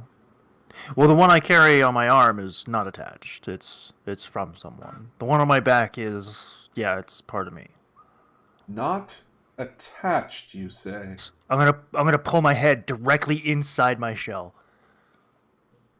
He's gonna look at you and he's like, of course. And you can kind of see him put his hand on your chest and you're fucking brilliant. And he runs off back to his table. He goes, oh, that's it. And he kind of holds up this book. And you can kind of see where the scroll is. That was like his bench notes. And this is actually something he's writing. And he says, I have it. And he brings over the book and he says, something has taken these pieces. We need to find it. Oh, you beautiful turtle, you. And he kind of looks towards the edge lining of the books, and you can kind of see that there's more Sanskrit written there, Brian, that you can actually see out of the hole that you've sunk in your head to. And you kind of see him say, listen, we need to find each of these relics, and there's very few places in here to search, but I think I understand. There's a cave network system that runs beneath here. Perhaps possibly there might lie the answers. Very well. And you also see the big guy just go, hey, it's fun.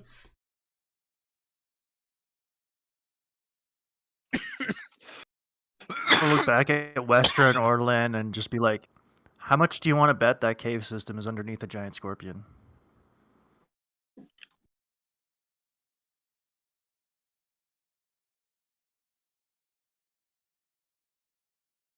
How much do you want to bet that it's not?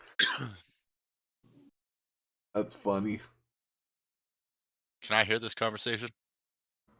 1 unit of opium. Yeah, you can definitely hear everything that's going on. Like, you're technically, like, even though you're a little bit of ways away, you're still technically part of the group. I got 5 on it. You fucker. Some Baileys. Some Baileys. I got some Baileys in a shoe. Hey, I got a manjana.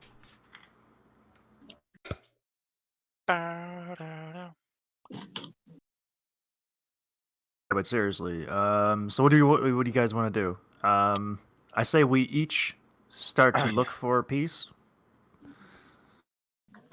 Where So are you we guys just look gonna? for one? We'll look for one. Are we just gonna dig up the whole desert here and looking for these little teeny tiny pieces of this? Steve's got ideas, but I want to If investigate. magic, I'm sure you could find it faster. What? You little snooty yanty bitch. I want to Magic. investigate these crystals while these guys are arguing. All right, so as you guys are bickering between the two of you about what to do, and all you see is like the big lumbering oaf kind of steps forward, kind of stands up to go get himself like another piece of meat, and he kind of glances towards the table too. Oh my god, funny. He kind of looks out. Oh, I figured it out. All those pieces are animals. I've seen them all around here. And he kind of points towards each of the sections on the opening map. He says, that one's the scorpion. That one's the eagle. That one is water. But I don't... And he kind of goes, oh, and that one's the fox. And he goes, so easy. And he kind of has a sit down. I can't believe he made his roll for that. That's fucking dumb.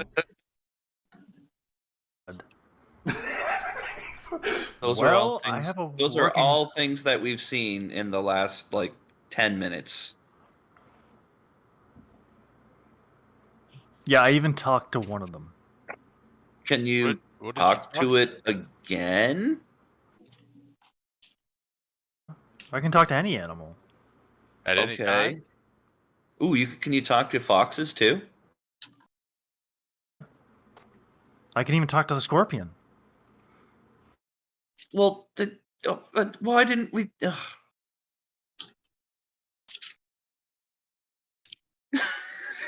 I might be a giant turtle with 2 shields, but I still don't want to fuck with a scorpion that sized. Jaladri, I think you need to go talk to the scorpion.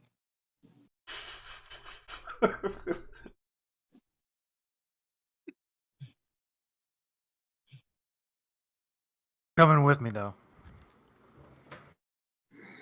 Fine.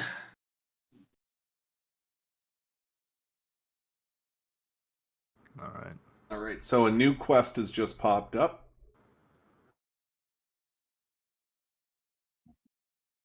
Oh boy.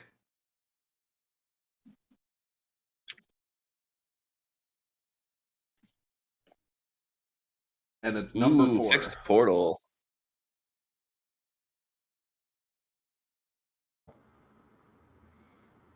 And you guys have completed a secret quest.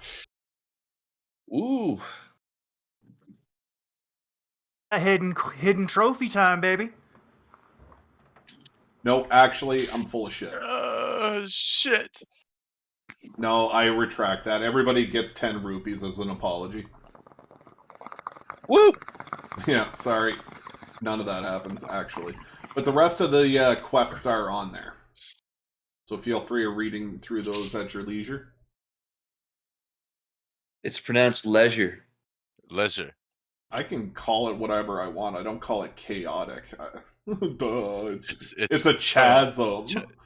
Chaotic. That's called leisure, coming from a guy who says tree instead of 3. I do not say... I'm talking about Jack. Oh, okay. I was Me? like, you motherfucker. Tree and a turd. You've got the thickest PEI accent of anyone I know. Fuck you. Hey, it's not an insult. I'm from there. I don't come to your house and slam your cupboards. Very good. All right, so there you go, guys. So you guys got like a little bit of a base our operations too. Honky, we're gonna hop back over to you. You're over probably next to the deposits. What would you like to do? I want to investigate him first.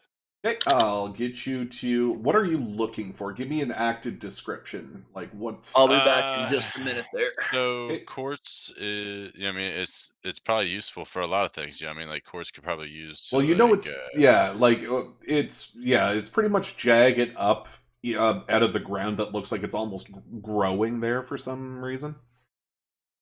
right, which is peculiar because that's not how quartz is. And I should know that because nature's amazing. All right, I'm going to get you a knowledge. Let's go. Give me a history check.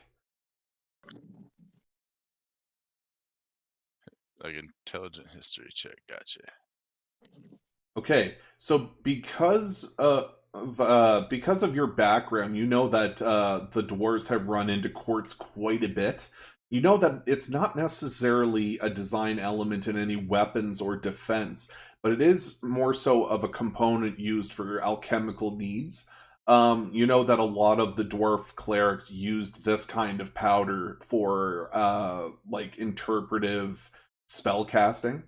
But you know that through your usage of most, you don't really know how to build anything along those lines, but you know it's a valued resource from where you come from. All right. How big around are these? These things are pretty massive. What it'll require from you is to harvest the node. You will have to perform a strength check to break it open to take the unit. That's how. Oh, that's cool because that's totally what Steve was about to do anyway. I was just gonna like back up a little bit and like shoulder check the fuck out of it. Right on. All right, so go ahead I don't and. think I have any weapons though. Help me. Gotcha. I got a great club. But what do you want me to roll? Strength check, stroke. 19. Oh yeah, you fucking crack this thing open, 100%. Oh yeah. All right, so I'll get you to put 1 unit of quartz in your inventory.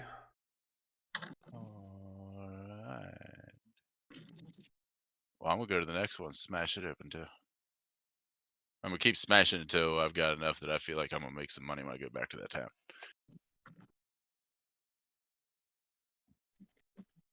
If that's okay with you. Sorry, say it one more time. I'm gonna keep smashing these up until these guys are ready to leave. All right, cool. Like, if you want to, you can do your other 2 strength checks to see if you can break these open.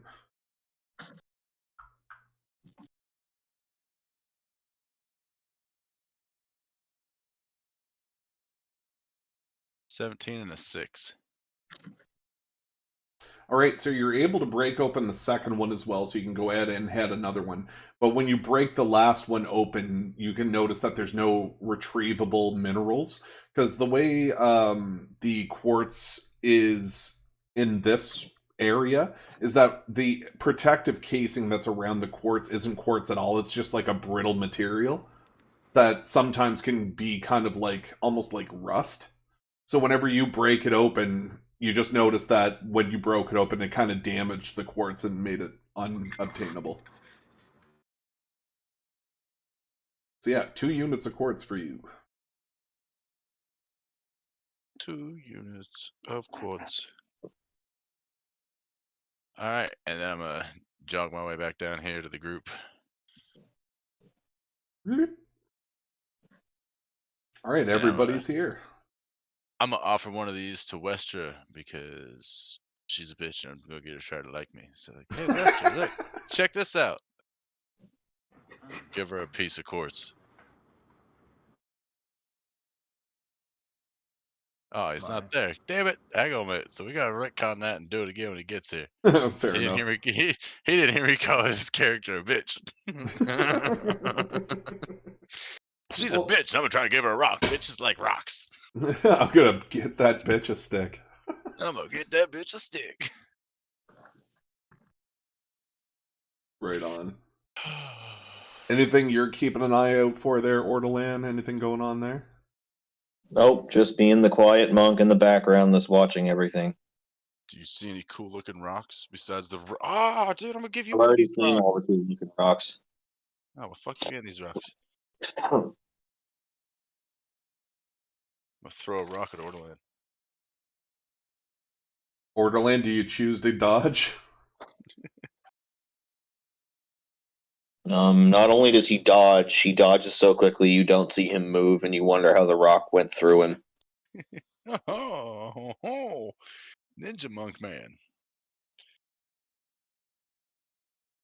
I think that's cool. You should see what I can do. I ain't turtly enough for the Turtle Club, Geladri. Calm down. I missed the part earlier where I was like trying to be super stealth, but you probably followed the giant divot I dug in the ground while doing so. Like,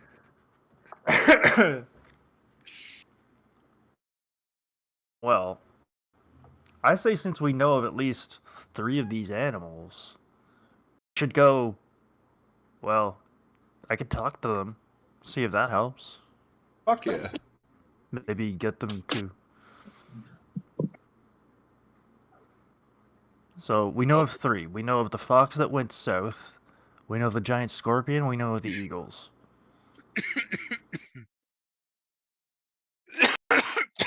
So far as I know, I'd probably prefer to talk to the eagles before the scorpion. me too, man. I don't really care for the scorpions. The eagles are pretty good though. What was the other one? Otters? Foxes and is that what it was? Otters? Did we see otters? No, it was No, it was boars, scorpion, Oh, fox, and Eagle and water. eagle. okay. Yeah. I just misheard something with his dumb accent, I guess. Mm-hmm. How do you sound like a guy that played for the Raiders? He probably was a raider before he became an adventurer. And he took an arrow to the knee. Sounds like he took an arrow to the fucking neck. He's got a trachea but doesn't know how to use it. Clock's ticking, but she don't tell no time. Lights are on, but nobody's home. Yeah. All right, what do you guys want to do? We're gonna go talk to animals and see if they know where these pieces of the glyph are. Very good. All right, so And by we, I mean Geladri's gonna talk to animals, and we're gonna stand next to him and pretend we're important. I'm gonna act like I'm a bodyguard for a turtle with one eye. I have 2 eyes, just one's covered up. Very good. All right, so let's move you guys believe I over. remember So, correctly. where do you want to go first? Said it was. I'm just gonna fast travel you to the location. All right. Aren't we in like a library? No, you're underneath a house that's like covered in a gigantic cliffside. So it's like the house is like 50 feet above you that you're trying to get to, and that's the teleporter pad to get you there. Bet. All right. Well, we know where the scorpion's at.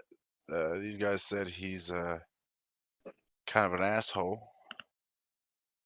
So maybe we should go deal with him first while we're still like fresh out the gate. You know what I mean? Like the fox probably won't be much to deal with. A boar we would be able to take on with no problem, probably. The gigantic scorpion is what bothers me the most.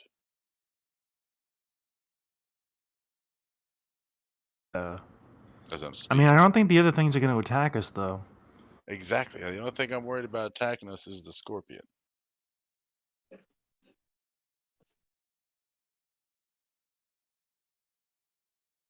So I say we go talk to him, see if we could deal with him peacefully. But he's a scorpion. You know what I mean? Like you can't trust Scorpios.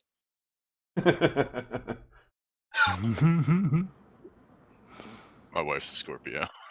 I'm sure you got a punch in the Damn. shoulder for that one. Right, yeah. I looked around to see if she was up here yet.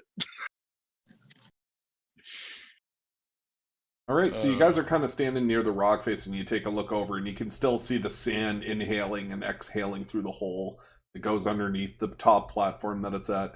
You kind of hear this loud screeching noise that seems to be coming from above you.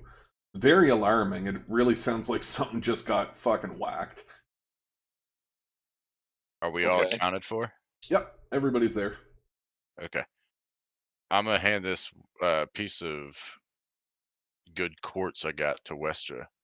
And be like, hey, here you go. 'Cause I'm like, you know, because like Westra's a bitch, so like Steve's trying to like befriend this Yanti because like, hey, you snooty bitch, take this. It's a rock. Buster just kind of looks at it, looks up at Steve, looks at it, looks up at Steve.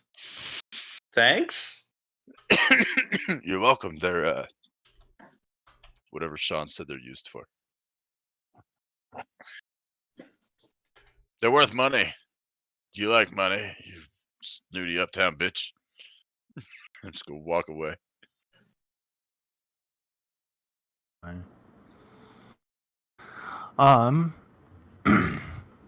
Well, that Real money's having made. happened,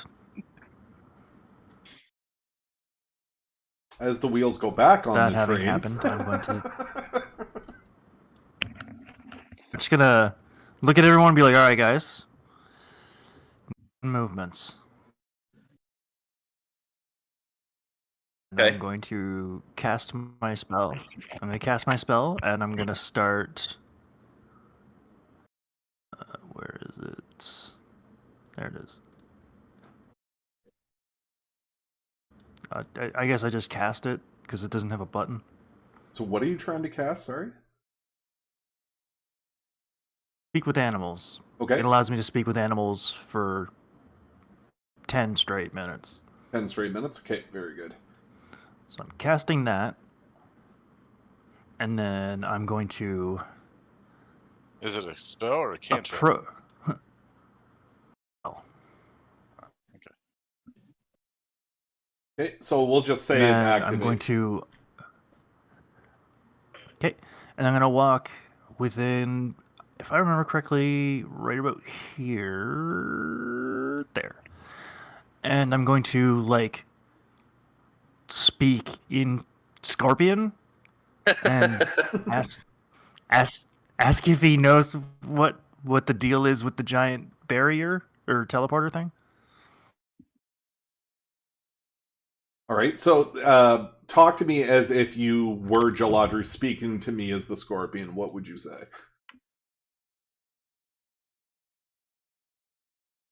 First of all, I would just say, you know, we mean you no harm. We do not want any trouble. We're looking for a way into the school above. We think one of the missing pieces is an animal like you. Maybe know where it is. All you hear is from like underneath. You can like catch a slight rumble from underneath the pot, and all you hear is "Feed me, I am hungry." And then you kind of see it shift left, and you can kind of see like the top part, like where the stone slab is. The left hand side of it raises about 2 or 3 inches and then drops. He goes, I don't know of magic. All I care is the hunger. And you can kind of see like an eyeball go towards where the hole in the undercroft is. And you see he goes, feed me and maybe we can talk. Well, you heard him, Steve. Get in the hole. Get in the hole. Get in the hole. Come on, guys, we have other things we can do first. We have other things we can do first. All right. So Steve's gonna approach the hole, and he's going to throw in a 1-day ration. Okay, so you go ahead and you cuff it up on one hand. And you just launch it towards it, and you can kind of hear it drop onto the top of the plateau, and you kind of hear it's like, no, need meat. Steve, I got this. I'm gonna pull out my my pigberry saute, and I'm also gonna pull out the flask of changeling blood I got earlier. Very good. And combine them, and then throw it over to him, so it smells like fresh kill. Like fresh kill. Okay, so as you crack the top of this little vial, you actually get the smell of it in its original form, and oh man, it's gotten stankier as it's been in your inventory. As you combine the two, you lob off and you huck it up into the air, and then all of a sudden you kind of see as it hits the ground, it crashes onto the sandstone, and all you see is just like the platform pops up. The scorpion runs up and just starts feeding on it, and you can actually get. I wish I had a picture that I could show you, but for some odd reason, it won't let me show what's in the DM's guide for this guy. But he, as soon as you see him eating, this light blue glow starts to come off of his legs, arms, and chest, and float up into the sky. And as you see this kind of trickling up, almost like smoke on top of a campfire, the mass of this creature starts to dwindle until nothing's left, and you see a chunk of stone laying on the ground. I'm gonna go grab the stone. Okay, so as you approach, you can kind of look across and over the top of this little piece of stone, and you can kind of see that it bears the same colors as the platform up top. You can see large blue flat surfaces with interlacing like different hieroglyphs and stuff. And now that you're actually physically looking at the middle piece, you know that this just isn't just a calendar, or you notice that this is a calendar as well as a teleporter pad.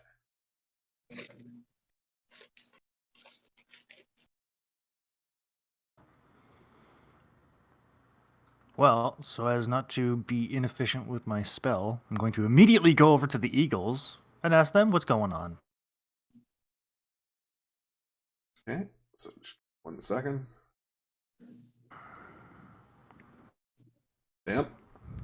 All right. So as you're coming up, you put your back against the wall. Everybody's kind of breathing heavy because they just saw like a giant scorpion just come up and just try to swang fuck people. And then it just kind of like you can imagine like what an insect would look like if it's trying to get at something that's in a hole. That's kind of what you just saw. And it was just horrifying. But now that the dust cleared and everything seems to gone back to normal, even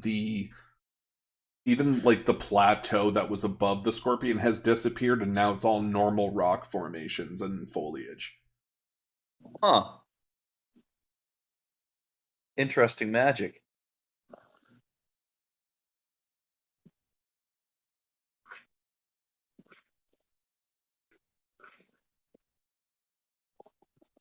Eagles, what do you want? What can we help you with?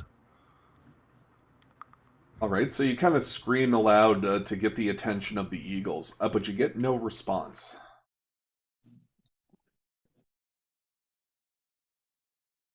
I'm going to take this as a manner for alarm because they were really talkative earlier and start climbing. Very good. So as you guys come around the corner, we'll say you get to about here. Up on the cliff edge, remember that it was probably 20 feet up to get to where the perch was. You guys made it pretty easy with climbing, but you can also notice that the nest that was at the top of the hill is like in tatters. You can actually see blood that has dripped down the mountainside onto the ground beneath your feet. And all you see is like a little twig that's poaching out, and resting on the very tip of it is a feather.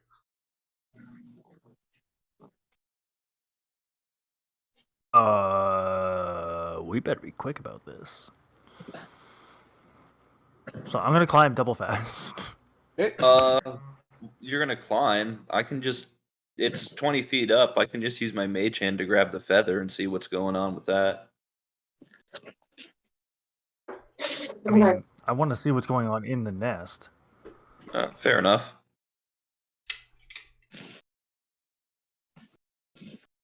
All right, go ahead and we'll do athletics, please. Oh boy. Athletic turtle, here we go. Actually proficient. Damn. So all you guys see is this massive, like, hockey puck of a person just drive itself right up against the cliff face. And as he starts to climb, you can actually lose sight of his talons into the rock face itself. And it looks like he's just, like, He-Manning this shit, like fucking Wonder Woman climbing a wall that should not be able to be climbed. And as you make it up there, Jaladra, you take a look over and you see that the nest has been destroyed and all of the eggs have been broken. And you kind of see there's no sign of the two eagle parents. And just behind you and around the edges of the contour of the platform yourself, you see more greenery and shrubs, but that's about it.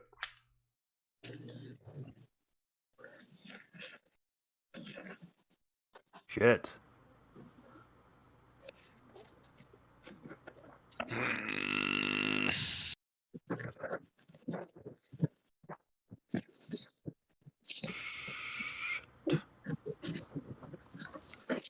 Cast a spell.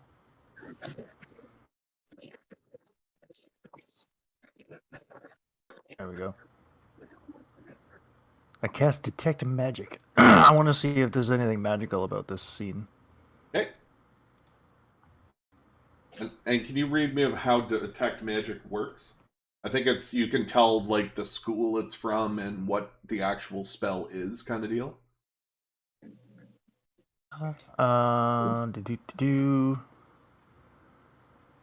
So, for the duration, you sense the presence of magic within 30 feet of you. If you sense magic in this way, you can use your action to see a faint aura around any visible creature or object in the area that bears magic, and you learn its school of magic, if any.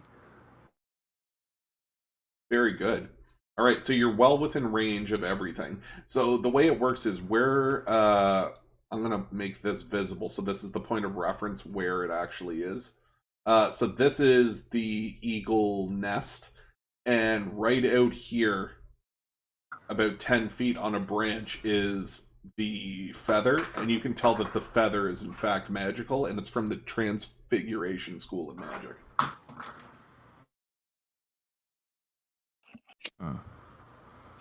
Boogada, boogada. I'm gonna poke my head over the cliff and say, Wester, you were right about the feather. Grab it. Okay. So Wester is just gonna do her usual, just stick her hand out. Ghostly blue hand just kind of pops out of it, and it's just gonna float up there and grab that feather, and she's gonna take it down and hold it up in front of her. Very good. So you extend the hand out, and you can kind of see, guys, this creepy little mummified hand going up and up and up and up. And as it goes to grab for the feather, it grabs a hold of one side of it and starts to pull, but you can see it's immovable. So, Wester, I need you to roll me a perception check. Okay.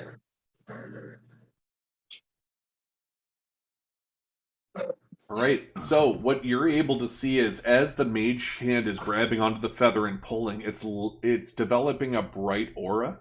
And as you look down, you can actually see small rocks that are protruding from the side of the cliff face that are almost accentuated by a light aura. Okay. Is it dark where we are? No, it's daytime, but you're in a shaded area, so consider it still Partial. No, consider it just regular vision. You can still see everything. Well, I'm just gonna look up at Geladri. It's stuck, but there's something glowing down here. I'm gonna have a look at it. Okay, yeah, you go check the sticky, and I'll go check this. All right, so I'll go over and have a look at the little stones that were kind of glowing on the ground there. Yep. All right, so do you want to roll me an investigation, Westra? And do. Oh. Okay. As you can tell, you're taking a look from left to right and in the direction that all these stones are pointing and coming out of the rock face. You can kind of deduce that this looks to be some kind of a climbing spot. So, what I need Steve and Ortolan to do is roll me perception checks, please. Who? You and Ortolan. Perception. Booga, booga, booga, booga. That's a 20. All right. So, Ortolan, you guys are looking at Wester, who's kind of examining these rock faces, and as Wester goes to touch one of them, you guys get a vision. And I'm going to put it up on the screen. Now, this vision kind of contorts your minds and is actually quite painful, and it comes at what seems to be a random time.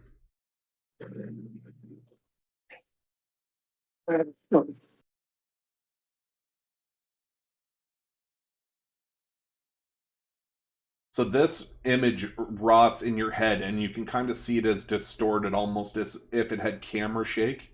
You see a hooded figure standing there looking at what seems to be a portal in a ring, and it's guarded by some kind of a hellhound creature. As the figure in the foreground starts to progress to the portal, it pans down to its waistline, and you can see 2 coins attached to the waistband.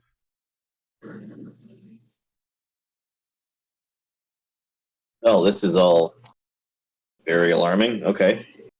So as the vision fades, you guys come back to, and you guys feel very disorientated. Just those two? Yeah. Okay. Oh, Are you a banana? I'm a banana.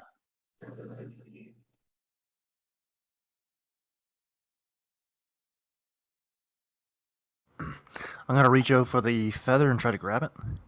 Okay, so the I'm feather going itself to is about relay what 10 we feet see. out. So without kind of balancing on the tree itself, like you'd have to climb down about a half a foot to get to where it attaches to the mountainside. And it's a treacherous Okay. little thing. What were you saying, Hunky? I want to relay what we just seen. All right. Would you like to describe what you saw? I Uh, know we all heard it, but like let's we'll role play it. I'll be honest with you. I took an edible. Perfect. Great. Nope. This will be even better. I don't remember. Oh, okay. Fair enough. Fair enough. So, so you saw a picture of what looked to be somebody that had a pair of coins attached to their waistband, approaching a portal that was guarded by some kind of a fiend or a hound or something. Okay, guys, saw this daydream thing, and it was a guy next to like a portal thingy, and there was a puppy there, and I'm not sure the puppy was real friendly. Ortolan, this Galadri? kind of makes sense to you, so you're kind of like a little bit freaked out that he actually saw what you saw, and you know that he's not crazy and that you weren't either. It actually happened. I'm just gonna look up to Galadri and say, Galadri, did you give Steve some of that opium? Oh, no, I told you guys not to tell him about it. Steve's just gonna kind of perk up, like, what? What? You see little What? question marks appear Damn it. from his head. Huh? Steve's here. It'll make me feel better. Mr. Turtle Man. Oh, so what do we do here then? The feather's still 10 feet up in the air. Geladri's up at the nest or whatever, looking at those Well, rocks. it's on a branch that's like jutting out, right? Just knock the branch down. Steve's got this. Oh. Steve's got this. I'm gonna grab my. I do have an axe. Yeah, but isn't it like? No, way let's up in let the air? Steve shoot it with his Oh, yeah. his friggin' handheld ballista. So Going yeah, over here and hiding in my shell. so yeah, I'm gonna pull out Full my turtle. Goliath bow here, and roll my attack, which is a 19. All right, so you just see like Steve set up. Like it takes a few seconds for him to get set up. You can see him pull this giant fucking totem of a wood out of his pocket. Seems like he fucking randomly shows up. He puts it in between this great bow, and he's got to set the bottom of the great bow down on the ground just to be able to aim properly. And you just see him fire off a bolt directly at it. And you just kind of see as it hits the apex of its arc, it connects dead center with the branch. And you see it sail over top, bank off of the roof, and land down near where the tabaxis are. And all you hear is, "Hey, watch it!" And nothing happened to the wood. It seemed, and Galadri, since you're up there, you actually saw the bolt pass right through the wood.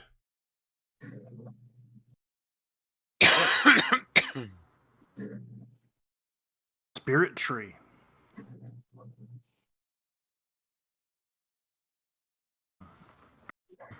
Spirit tree. Well, the scorpion turned into the stone after you fed it what it wanted. What's it like up there, Galadri? Bloody nest. Maybe you should try giving them a proper send-off?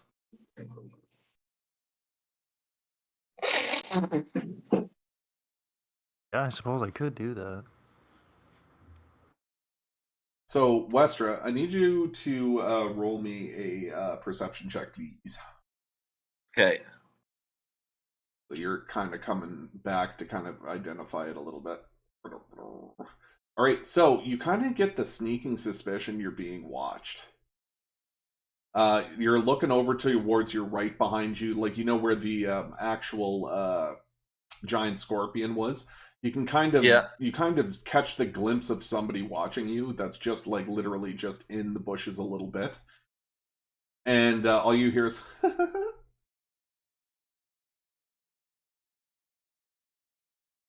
Well,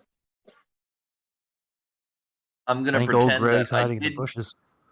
I'm gonna pretend I didn't hear that, but I'm gonna slowly back away, walking backwards Very good. towards the other two, and just kind of like out of the side of my mouth, just kind of mouth to them. We're being watched.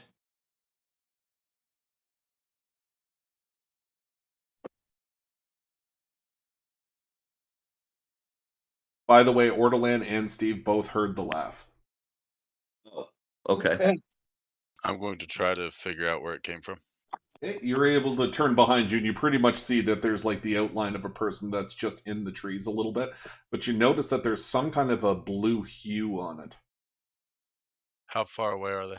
About 25 feet.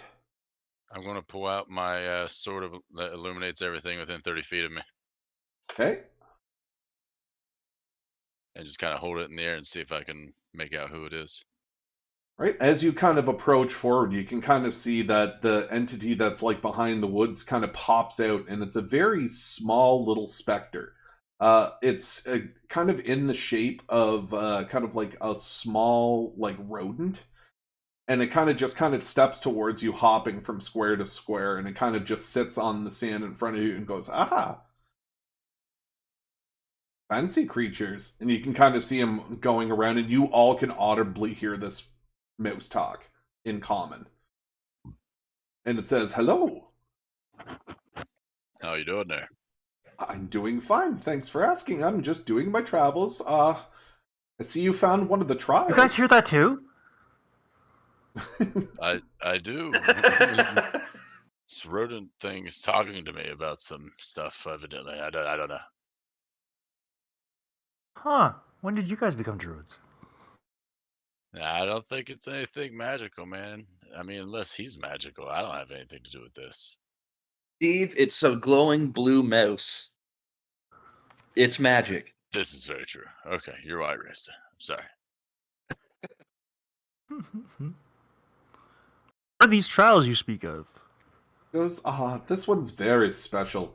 And he kind of does like a little hopping around, and he's looking like he's very excited. It's like, you can tell that this guy doesn't see creatures very often, and he's very happy to be in front of people. He's like kind of doing like a little showmanship, kind of like barrel rolls in the sand, kicking up sand and all this kind of stuff. And he kind of goes, this one is that of a prey.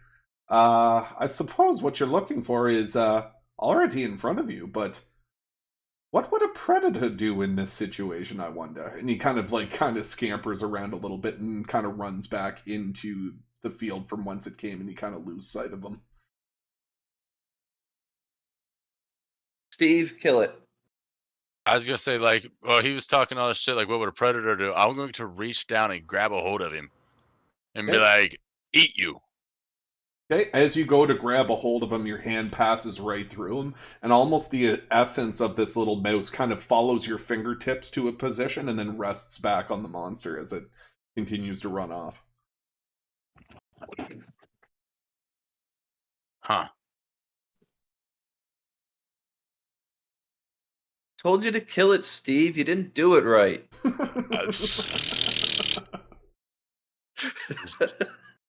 Just go look at it and be like,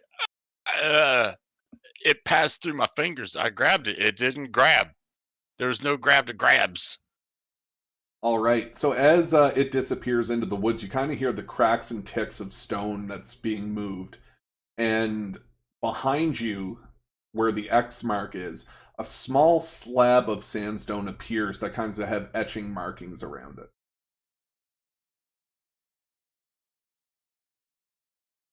Okay. Take a look at it. Can I see it from here? Yeah, you guys can walk up and have a look. As you kind of Let's do it. look and discern on the top of this little platform, you see the picture of a tiger. Tiger. Meow. I don't know what to do with a tiger.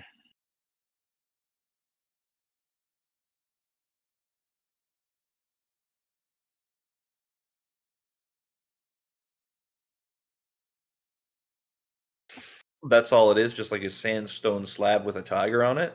Yep. Okay.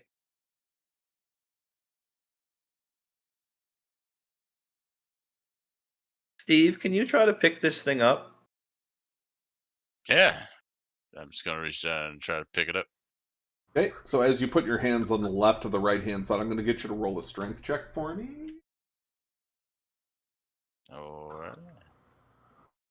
Len. Strength check. Terrible. 5. All right, so you go ahead to kind of like pull on like the both sides of it. You put your thumbs right up against the metal or the sandstone, and you push as hard as you can, trying to dislodge it, and then you reeve back on it, and it just doesn't move.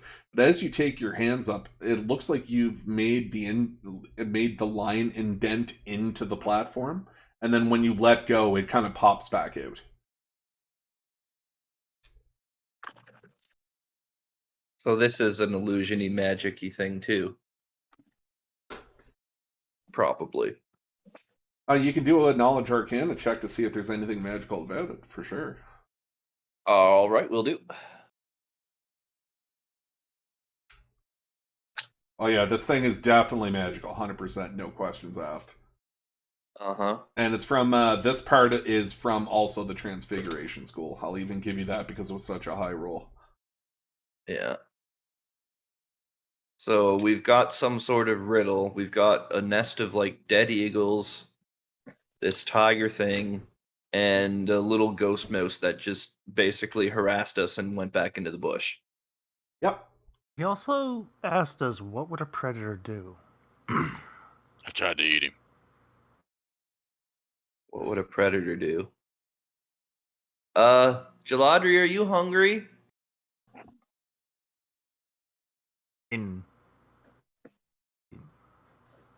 What?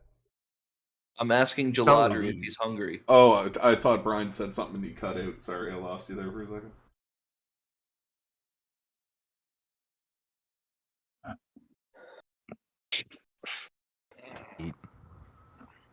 Yeah, I think you're getting a little choppy. Oh! There it goes. Perfect. We're back. Continue. Good, good. Okay, cool. So what do you Yeah, I could always eat. I could eat. Egg salad. Oh. Alright. I'm gonna go eat some eggs. Or what's left of them, I guess.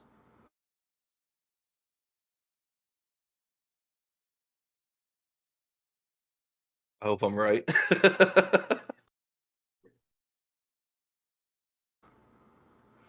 Okay, as you guys go ahead and you start getting your food out, yeah. What are you guys bringing out of your packs again? Is it rations? No, I was insinuating that Jaladri should just eat whatever like eggs are left in the nest. Oh, gotcha. Yeah, so there's a bunch of things that are broken. Like, it looks like the eggs have been sucked dry. They're, like, actually broken into pieces. But Jaladri, you also notice that there's a blue hue around the eggshells now.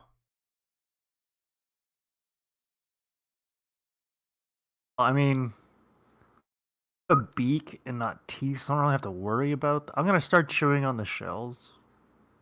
Very good. As you go ahead and try to grab the shells, your hands pass right through them with a blue tint that follows your fingertips until it reforms in front of you. Damn. Hang on. I'm gonna try and grab it with my mouth. Very good. And you go to bite. What part do you try to bite? This is fun. Like a piece of shell. Very good. Like I try to like encapsulate like the bottom of a shell and like just. Perfect. As you kind of like put your chomper out, the tip of your beak kind of connects with it. And as you bite down, all you get is like this tingling sensation on your mouth. And it feels like whatever energy is in there passes through your beak and comes out the other side and goes back and reforms it. I'm gonna just like comically bite at it like 3 or 4 more times. Just... All you guys see is an aura up on top of the cliff. You don't really see Jaladri too well, but you see the shaking of blue, like, fucking light just going in every which direction as you hear the sounds of wood on wood. Yeah, just... Did it work up there? Did you find the piece of the thing?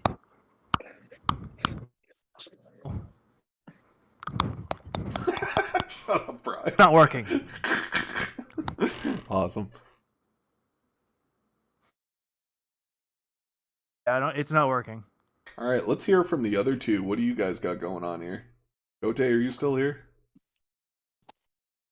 Yeah, man. Right Getting a little on. tired. Gotcha. All right. I'm just kind of hanging back with him at the moment. Right on. So I don't know if you guys want to do this, but we can pause there, and then you guys can think about what this is a little longer, and we can pick it up at a later day, or we can keep going. People can bugger off really whenever they want. Well, I was going to off, but I thought you were leading us into a fight, and I didn't want to leave you shortchanged and make difficulty down, so I was going to stick it out. But if we're still in riddle mode, I'll probably call her there on my side. Very good. What do you guys think? I'm still down to keep going if you are. I am down with whatever the plan is. See, I'm super into it and would honestly go all night at this point, but I'll catch hell keep from my going. daughter in the morning when I don't wake up. Gotcha. All right, so here's the key facts that I want. We will stop her there. Okay. The key facts that we need to hold to this is the plate that's on the ground marked as an X. It's got a lion face on it. You guys have seen rocks that are all glowy and shit. You've seen eagle eggs that seem to be incorporeal, and you've had a little fucking asshole that came out of nowhere and been like, ah, little mouse dude. All right, so we will leave her there, and we will call it as is, and we'll probably pick it up on the next time. Alrighty, man. Oh, actually, there is something I have to do real quick before we close out. Okay. I need everybody to roll perception checks for me. Do stuff. Just one more thing before everybody leaves.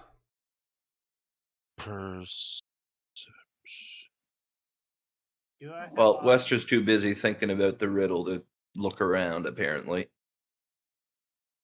I rolled a nat 20. Nice.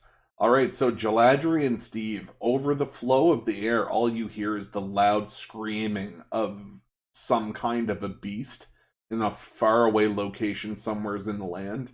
And you're kind of like, you've never heard a blood-curdling scream like that before. And it's coming from northeast, probably about 300 feet. I need just both to roll nature checks, please.